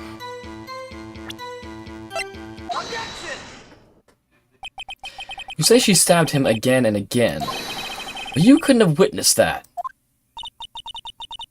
Are you testing me? Then I'll test you. With my moss Where's Leo? Where's Leo, Leo? get back here. Leo? I'll send that to him later. I'm afraid the moss is going under our feet as we wait, Miss Starr. What do you mean? I shouldn't have to explain this, but take a look. The autopsy report states that the death was due to a loss of blood from one stab wound. Aha! You're right! Good show, Mr. Edgeworth. What a hunk. He's my hero, really. Well, my objection. No one noticed? The witness? You got the crime scene set, right? No. Oh, thanks. I always believed that no one could ever mistake ketchup for blood. But now I realize that such mistakes are possible. So, you were saying you mistook something for blood? When she lifted her knife, I thought I saw blood on her breast. Splattered blood from her victim. That's why I thought she must have stabbed him at least twice. And tell us what you saw that you thought was blood. Testify. Her testimony's all over the place. It is.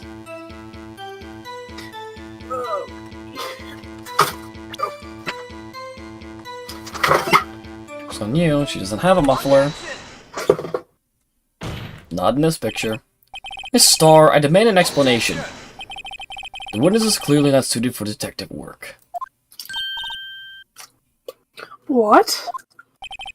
The suspect was not wearing a scarf or muffler of any kind when she stabbed the victim. And you've proved it yourself, with this photograph. Huh? But that can't be! Only a professional lunch lady could be so utterly clueless. Congratulations. Perhaps you finally found your true calling in life. Harsh words, but good. In the end, Mr. Edgeworth prevails. What was my objection? Chopped liver?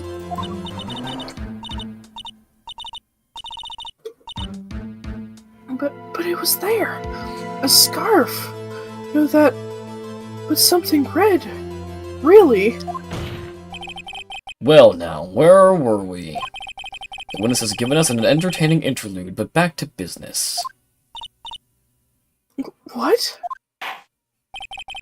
Very well, witness, continue your testimony. You saw the crime and have apprehended the suspect. Tell us about that. Very well. I do remember some things accurately, at least.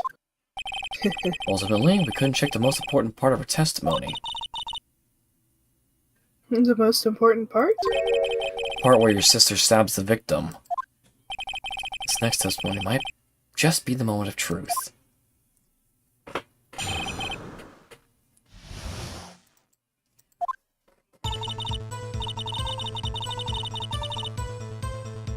After the murder, suspect attempted to run behind a partition off to her side. I quickly caught her, explained her rights to her, and arrested her on the spot. Ah, yes. When I arrested her, she mentioned the muffler. That's what had me confused in my earlier testimony. The chief prosecutor made an escape, but against Angel Star, resistance is futile. You are so dumb. You were quite determined about the scarf, aren't you? I strike like a snake and bite like a cobra. That's me, Angel Star. That wasn't a very good metaphor. First of all, a cobra is a kind of snake. Don't bother me with details, unless you want to get bitten. I'm sure some of your boyfriends do. No thanks. Note to self, Mr. Wright is weak against poisonous snake bites. Most everyone's weak against poisonous snake bites. Yeah. The chief prosecutor tried to resist, but her efforts were in vain. She knocked my hands aside, kicked over an oil drum. An oil drum? Hard to imagine. Oh, she's beautiful, but deadly. A predator, this one. A leopard woman. Rar. Rar XD. Very well, Mr. Wright. Your cross-examination, if you will.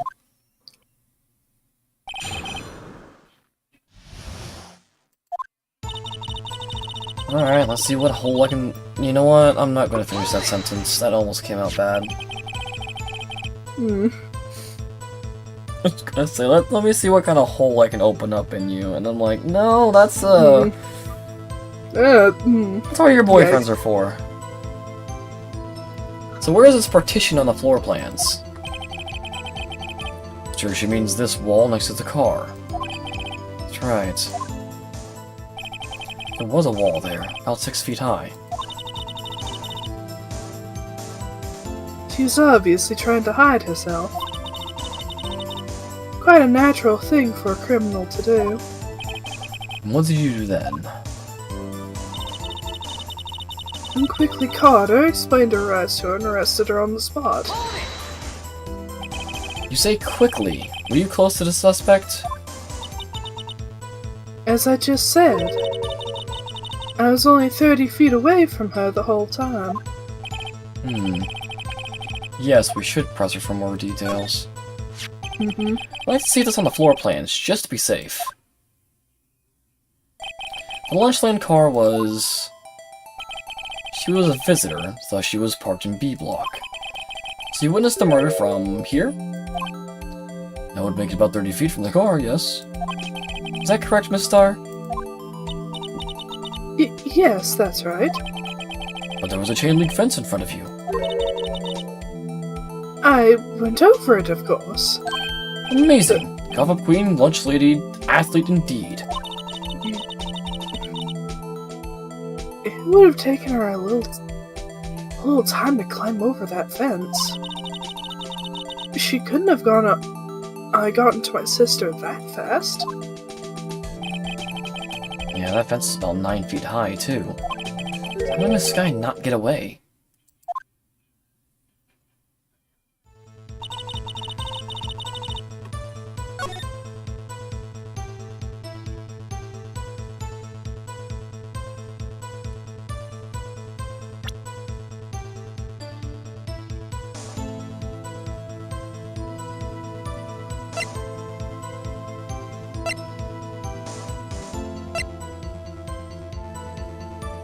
Just...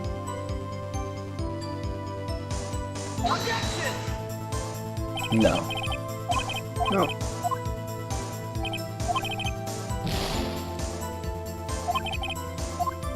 Yeah, let me press a little bit more and see what happens. She mentioned the muffler. What exactly did she say?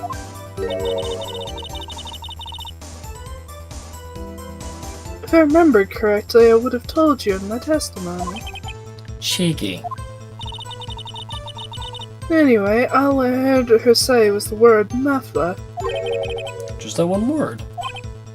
So, you heard wasn't the suspect talking to you, but someone else.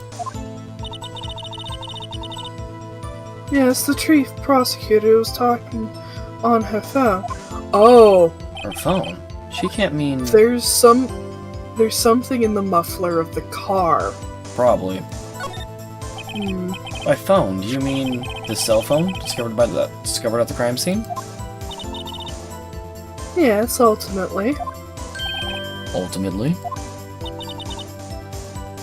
My memory is like a salmon heading upstream, you see. No, the court doesn't see Miss Starr. The chief prosecutor first attempted to use the phone hanging on the wall. On the wall. That's right. Near the car, there was an emergency phone on the wall. Apparently it was out of order. And so she used her cell phone? Indeed, the emergency phone was She out of would've- order that day. Good witnessing, witness. Good witnessing? Never happened to good testifying. You should of course add this to your testimony.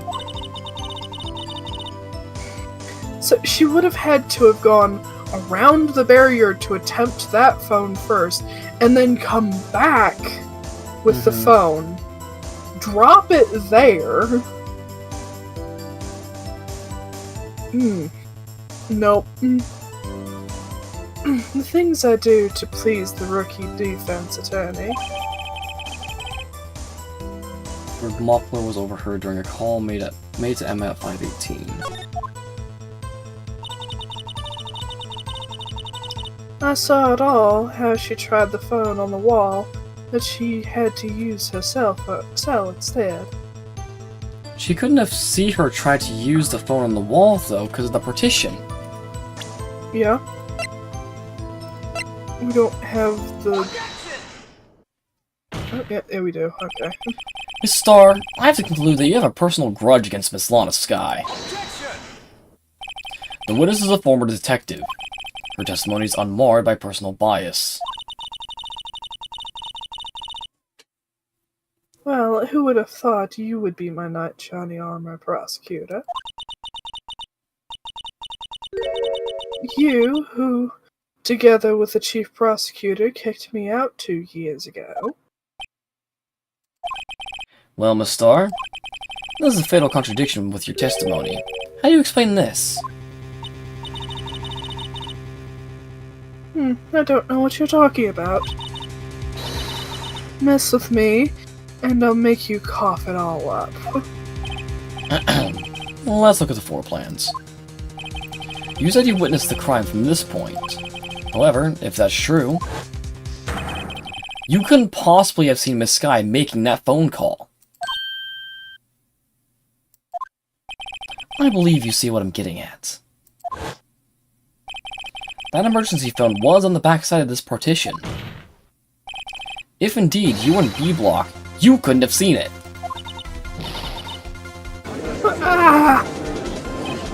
Order! Order! What is the meaning of this? It's simple, Your Honor. She's not coughing up lunch. She's coughing up lies. That's quite a claim, Mr. Wright. Perhaps you will allow me a question. Tell us exactly what lie this witness has told the court. When the counterattack begins, can't afford to get this wrong. The witness lied about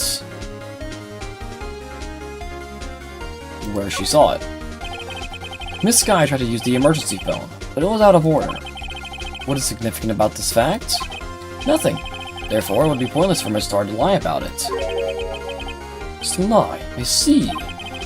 Say the witness did actually see Miss Skye using the emergency phone.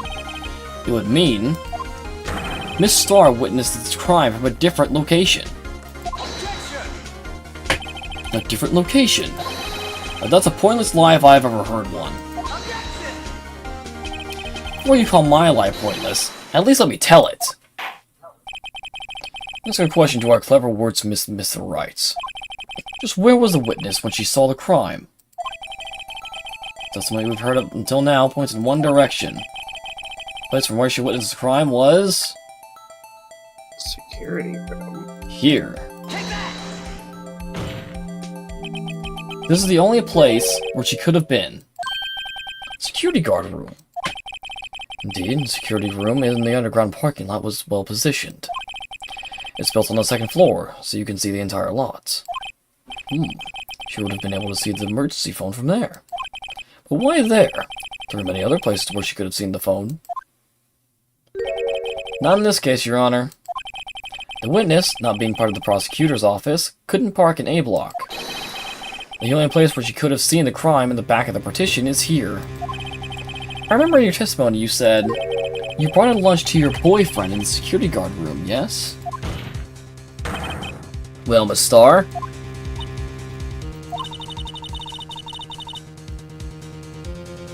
How many years have I been getting the better of men? To think the tables could have been turned. Today, a man has got the better of Angel Starr. Order. Witness. What have you done? You used to be a detective. You should know better.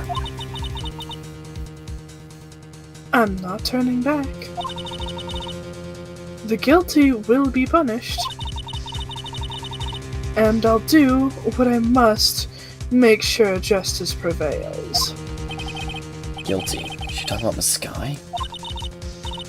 Mr. Wright, does this strike you as odd? Why did Miss Starr lie? It doesn't make sense. Huh?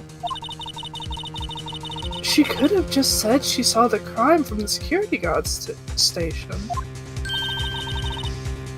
It wouldn't change anything. Exactly. This photograph tells all. It was the defendant who stabbed the victim. That truth still stands. It still stands? I disagree, Mr. Edgeworth. What? The witness is found to be lying. They're guilty of perjury. She knows this. She wouldn't risk that without a good reason. So tell us what her reason was, Mr. Wright. Huh? Me? Who else? Mr. Wright, let's review what we know. Starr witnessed the crime from the security guard station. But she lied and said she saw it from B block. Must make a vital difference, but what? What would change? The distance. Angle, Changes the distance between her and the scene of the crime. My condolences, Mr. Wright, but one look at the floor plans and it's quite clear. The distance between the scene of the crime and the guard station is 30 feet. I don't see how that would change what she could see. What she saw is not in question here. What matters is the time it would take her to reach the scene of the crime. Miss Starr, you witnessed the crime from the security guard station. Now, how long did it take you to go from there to the scene of the crime where you arrested Miss Sky? Well, witness? you... Yes? You ordered the squid wheel, is it right? Quality of my lunches has gone down from low to inedible.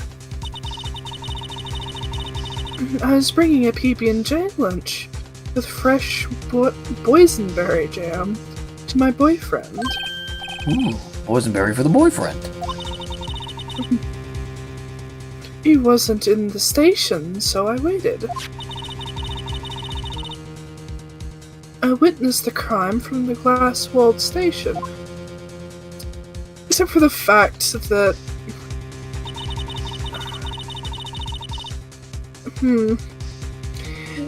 The camera was on the other side of the fence. And before I knew what I was doing, I found myself running towards the scene.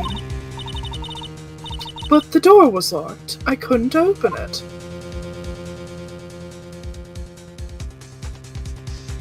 She had to run all the way over to B block. All the way over to take a picture and frickin' vault over the damn Ay, ay, ay. So I had to go through the visitors parking in B block. It's quite a detour.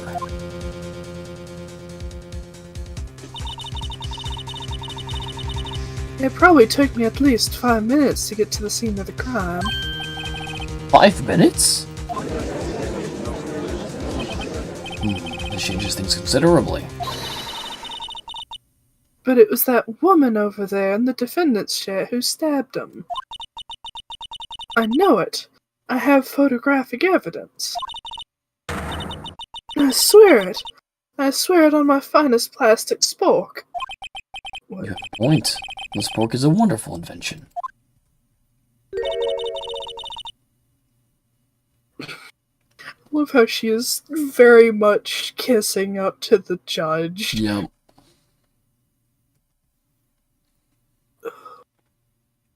Would you like another caviar lunch? Absolutely. Uh-oh. Mr. Wright, you have to do something. Do I have any evidence to stop this? Do I?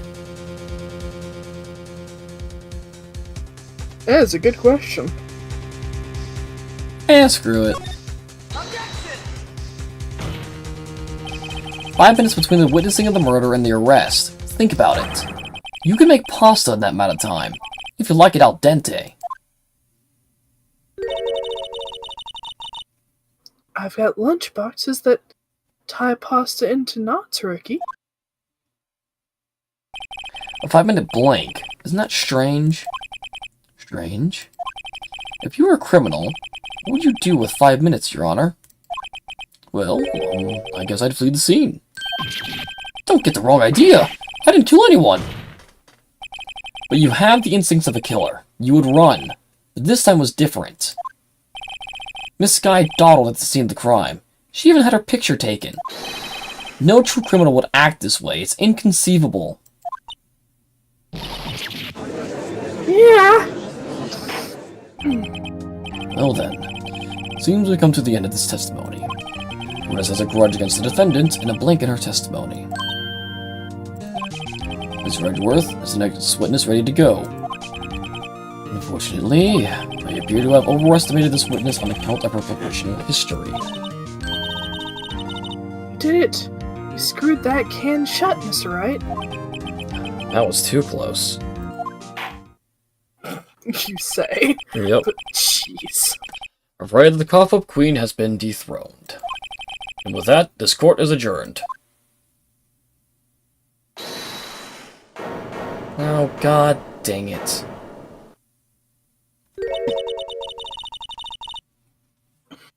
Mr. Edgeworth, you ordered the squid wheels, right? Someone she tried to foist off on me! I prefer not to take the defense's team's leftovers. Anything else to say? I might be able to save you. I have decisive evidence. Now you show it? What was that? Is this another one of her trick lunchboxes? My apologies, but we have no further questions to ask of you, Miss Starr. Ah. Is this your jumbo lunchbox? Woohoo! A triple-decker! Out of deference to the witness's determination, I will allow one more testimony. God dang it. Let's hear about this decisive evidence.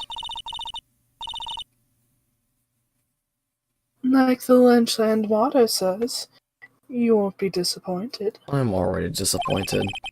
She's gonna pull out of her lunchbox this time. Oh boy.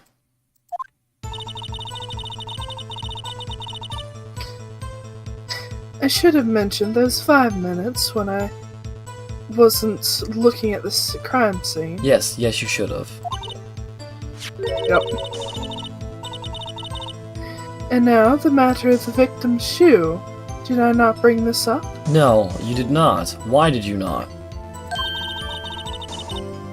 2 types of blood were found on the shoe. One, of course, was the victim's. The other blood type matched that of the defendant, Miss Lana Skye. This shoe proves it. It's flawless. Decisive evidence. What? There was blood found on that shoe. Try Lynchland for all your lunch and decisive evidence needs. Witness, what's the meaning of this? Why is this the first time I've heard of this evidence? Simple, as I've already said. I don't trust you with evidence, Mr. Edgeworth. That's why I took the liberty of investigating this myself. Weighs the judge's heart, his stomach, yep, pretty much. Yep. And you had blood tests performed? Didn't I mention? I have 3 boyfriends in forensics. In any case, Your Honor, I can't accept this as evidence. What? You must know the 2 rules of evidence law. Rule number 1, no evidence shall be shown without the approval of the police department. In other words, this shoe is illegal evidence, at least for the time being. Is that right, Mr. Wright? It seems so. Edgeworth sure is celebrating. Not so fast, Mr. Edgeworth. Don't forget, I used to be a detective. Used to. That doesn't count anymore. Yep. As I mentioned previously. I think this is all why she was fired. I'm starting to think so too. Yep. The shoe has already been tested by a member of the forensics department. And as you can see, it was approved by the police department as of today. Even a general public can produce official evidence, Mr. Edgeworth.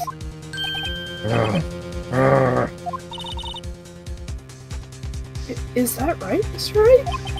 Seems so. Edgeworth is looking pretty sullen. You could at least study some evidence law, really. There are plenty of books on it. Yep. Prosecution's complaints notwithstanding, it appears that this evidence satisfies the first rule of evidence law. However, it seems you have yet another count against you, witness. Anything to ensure that the guilty are properly judged. You're gonna get yourself judged at this point. Yep. He should study, yeah, he really should. Yeah. Very well, Mr. Wright. And he has the massive books. His feet know those massive books. Yep.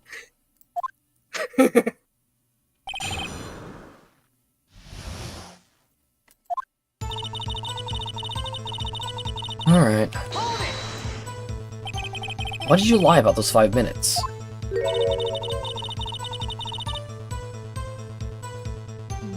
I guess you could say I just wanted people to look at the results.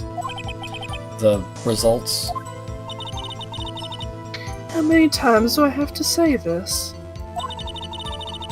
I saw the chief prosecutor stab the victim before my very own eyes. Compared to that, 5-minute blank means nothing. And why didn't you just tell the truth? Don't make me laugh. You're dealing with the most untrustworthy of the vile lot, known as prosecutors. Falsified evidence, arranged testimonies, erasing and manipulating evidence. Exactly all the things you've been doing. Yep. When you fight monsters, you need to use every trick in the book. This is when the suspect is admitting she did it. False testimony is the most despicable crime of all, Miss Starr. Let's just get this over with.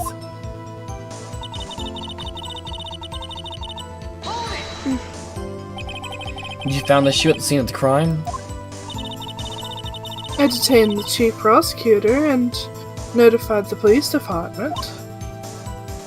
I wanted to make myself useful while I was waiting for the police to arrive.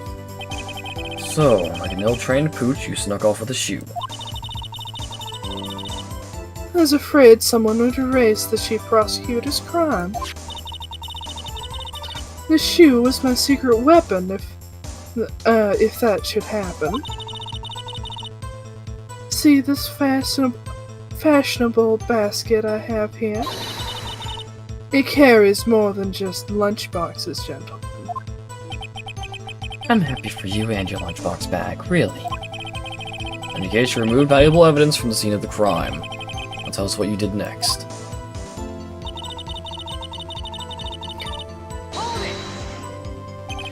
So you brought it to the forensics department. If you're going to submit something as evidence in court, you need it approved. I'm gonna guess it's her actually framing Lana. Okay. Yep. I'm thinking that as well. Okay. To do that, evidence must be analyzed by a forensics expert. She got away with her little coup because she used to be a detective. She doesn't appear to have bloodstains on it. Man was? I mean, the man was stabbed after all. That blood belonged to the victim, Detective Goodman. As I said, there are 2 types of blood found on the shoe. Even if it's not her, she'd definitely mean Lana. Oh yeah. Can't say for sure the blood belonged to the defendant without blood test. You can't. You claim to know something about blood tests, Rookie. Well, speak up. Well, blood comes in 4 types, A, B, O, and AB. However, you can't tell from a blood test whether a murder was committed in cold blood. That's just a figure of speech, Mr. Wright. Actually, we can differentiate between millions of types and all the with all the blood tests out there. Which means that we can more or less narrow any sample of blood down just to one person. Or so I hear. That's pretty specific. I do not actually. I don't even know my blood type. I'm like 90% sure I know what my blood type is. If I had a little more time, I could have gotten DNA test results.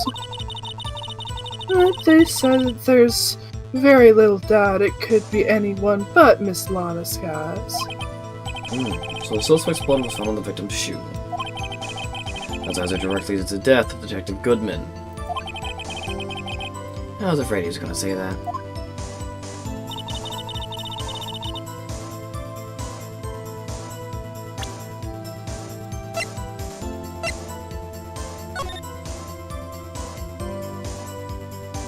Oh, hello.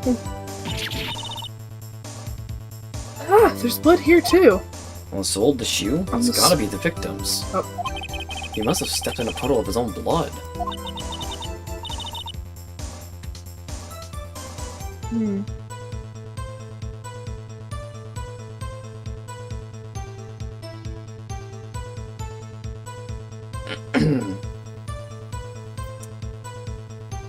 I believe that's Emma.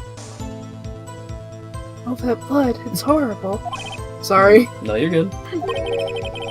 Blood might be an important clue.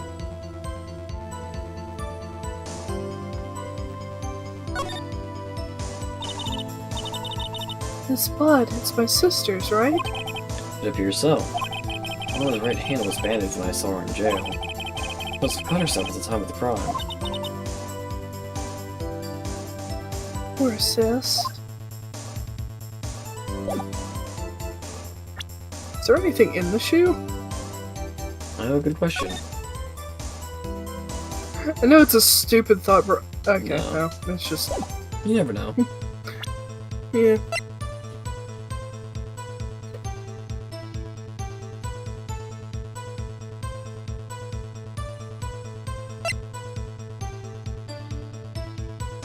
What type of shoes was she wearing? She's wearing black shoes. This is not her shoes. It's Goodman's shoes. Oh, the victims. Okay. However, we saw that there was blood on the bottom of the shoe. There's nothing there. blood. Unfortunately for you, this shoe is far from being perfect evidence. What? This shoe directly contradicts what we know about the crime. The shoe doesn't fit.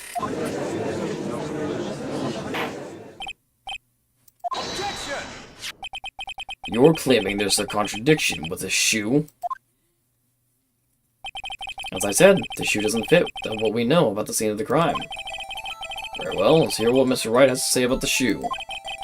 About the shoe contradicts what we know about the crime. Show us the problem with this evidence.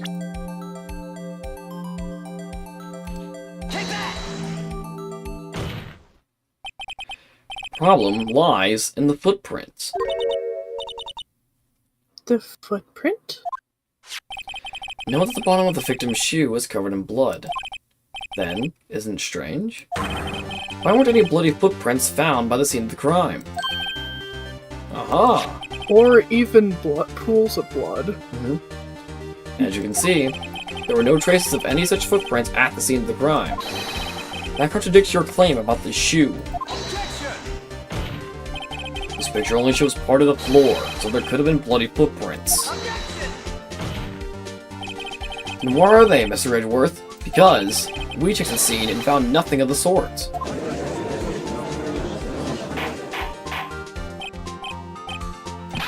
The witness? What? Huh? Great going, Mr. Wright, but it's true that the lack of footprints is a contradiction. But then we have to ask why there isn't a footprint. No. True, there has to be a reason why there wasn't a footprint. Think, Mr. Wright, think! Hey, I don't know why it's not there. I'm just good at finding contradictions. What?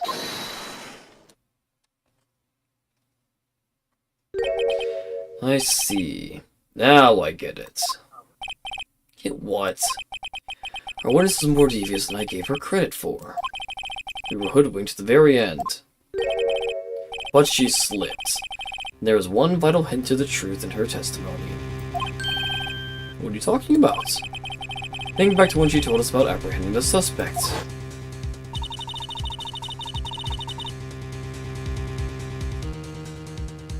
Chief Prosecutor tried to resist, but her efforts were in vain. She knocked my hands aside, kicked over an oil drum. Oh, she's beautiful, but deadly. A prosecutor, this one.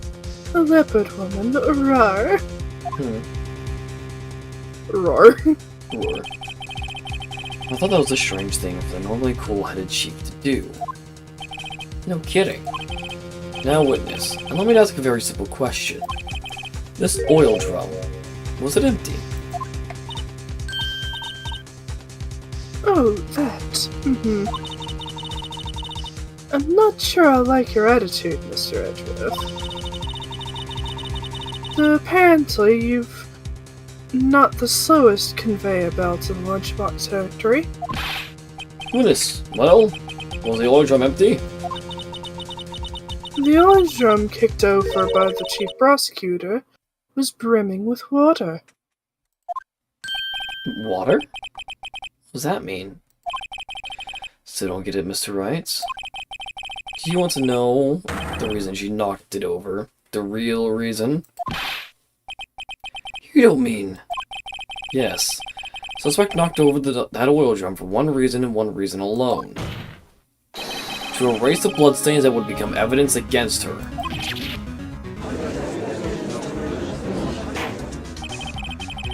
Ties things up quite nicely. Bloodstains left on the victim's shoes tie her quite clearly to this murder. Then after the deed was done, she knocked over the oil drum to erase the telltale signs. Why, that's the prosecutor's specialty. Erasing evidence. That reminds me, this guy's right hand was hurt. Did you say she'd cut herself when she stabbed him?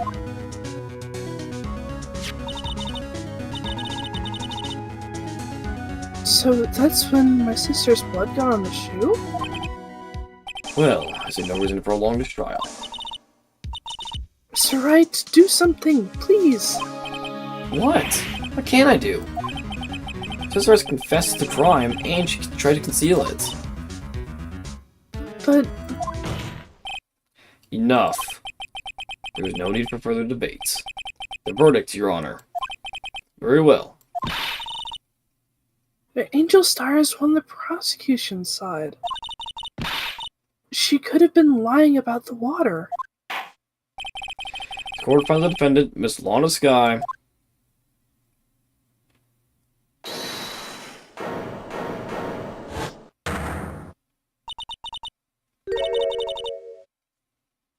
Little girl, what did you just say? Oh. Huh? Me? Did you just say that I, Angel Star, was on the prosecution's side? Well, yeah, you are. You're saying my sister hid evidence by erasing the bloody footprints. Well, I thought you had your fill, but here you are, demanding a second helping.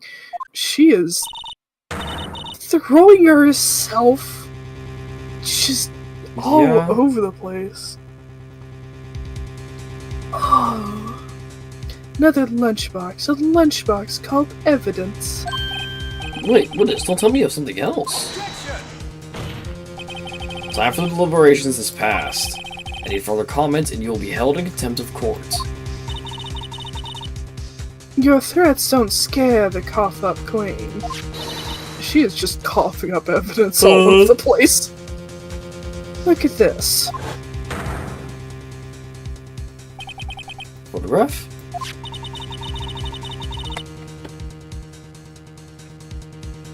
I had it just in case anyone had the gall to suggest that the white shoe didn't belong to the victim. So no room for error in this evidence. Wait, Mr. Wright, look at the asphalt in this photo. Hey, it's clearly wet. There's also something in the muffler. Yep. Raising the last shades of doubt from the court's mind. Immediately after the murder, the crime scene was washed with water. There's also another issue there. How is the victim laying in the trunk versus how the crime scene was?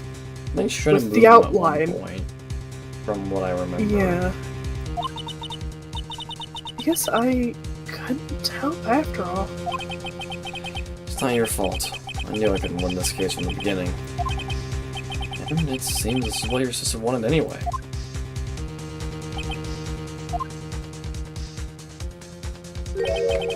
I'm sorry, Mia.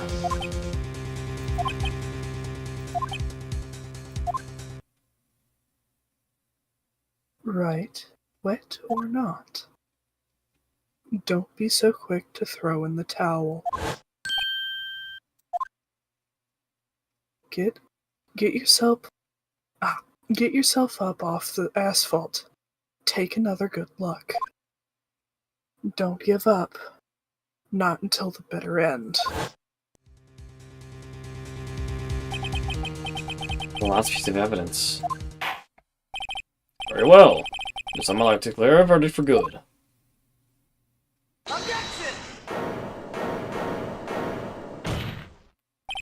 Your Honor, wait. What is it with you people? Can't I hand down my verdicts in peace anymore? Whatever it is, can it wait? No, it can't. Then it will be too late. Look at this photograph, the last one submitted. This trial isn't over. So we give each piece of evidence proper consideration. So, right. Are you saying there's a problem with this latest piece of evidence? Yeah? I'll think later. Yeah, that's the problem. Right or wrong, I've got to go ahead with this. Suppose since we've come this far, we should give him a claim a fair shake. Very well, Mr. Wright. Show the court the problem in this photograph.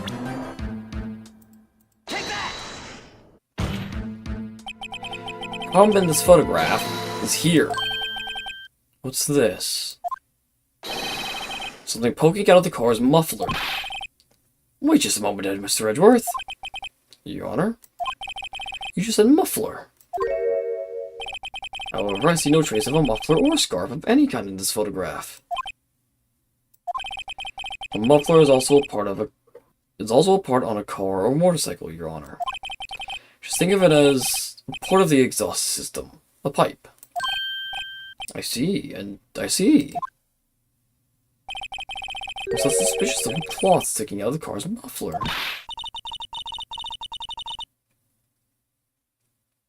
So what if there's something sticking out of the muffler? What does that have to do with this case? Nothing. Absolutely nothing. Sorry, Miss Starr, but it's not going to be that easy. In fact, you've already told us why this is important to the case. You said as much in your testimony. What? See what Mr. Wright has on his mind.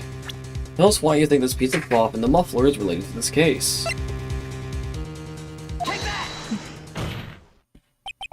Miss Starr, recall your testimony for the courts. Ah, yes. When I arrested her, she mentioned the muffler. That's what had me confused in my earlier testimony.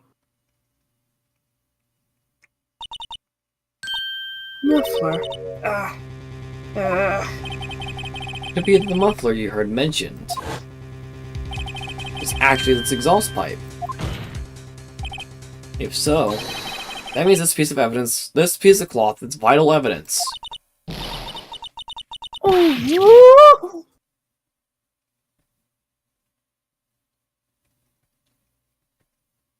her sound effects are getting worse. Yep. Well, it seems we will have to suspend the proceedings. Suspend? I myself wondering about that piece of cloth. Leave any question unanswered here, we do a disservice to the law. Have the car at the crime scene inspected at once, and bring me that cloth. The verdict will wait until after we've seen all the evidence. Agreed? I suppose so. Phew. That was close. But we made it. At least for now. This court will adjourn for a 30-minute recess. It's lunchtime after all. He's still hungry. Oh my god. He's had like 5 orders of lunch already. Yep.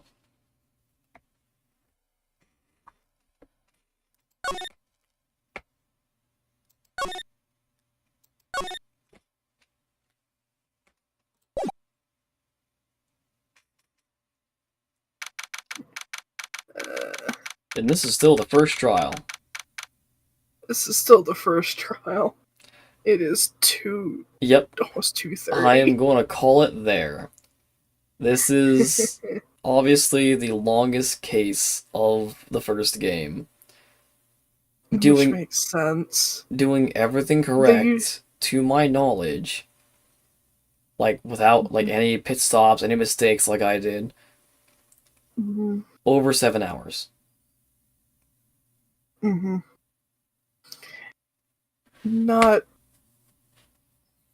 This is not the only one that's like this. Nope, it's not. As I very clearly remember, someone was doing this, was doing effectively what we're doing of, like, voicing the characters, etc., just playing through the game, of the Edgeworth games.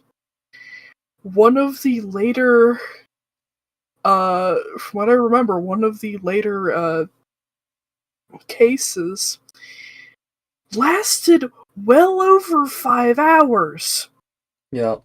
as one person had left to go to bed and woke up and they were still streaming. That's hilarious. Mm-hmm.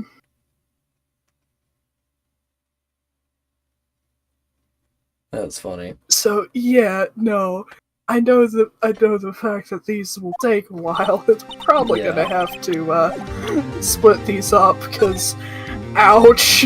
Yeah. As much as I would love to Yeah, no, just continue going, I would I had love... no sleep last night. Yeah, no, I would love to do the usual investigation and trial, but no. For this one, we're gonna have to split it up even more. So this might be like 4 episodes, if not more. Mm-hmm. But yeah. Thank you guys for watching. It is fun so far. It is. I enjoy it. So if y'all did enjoy it, please subscribe.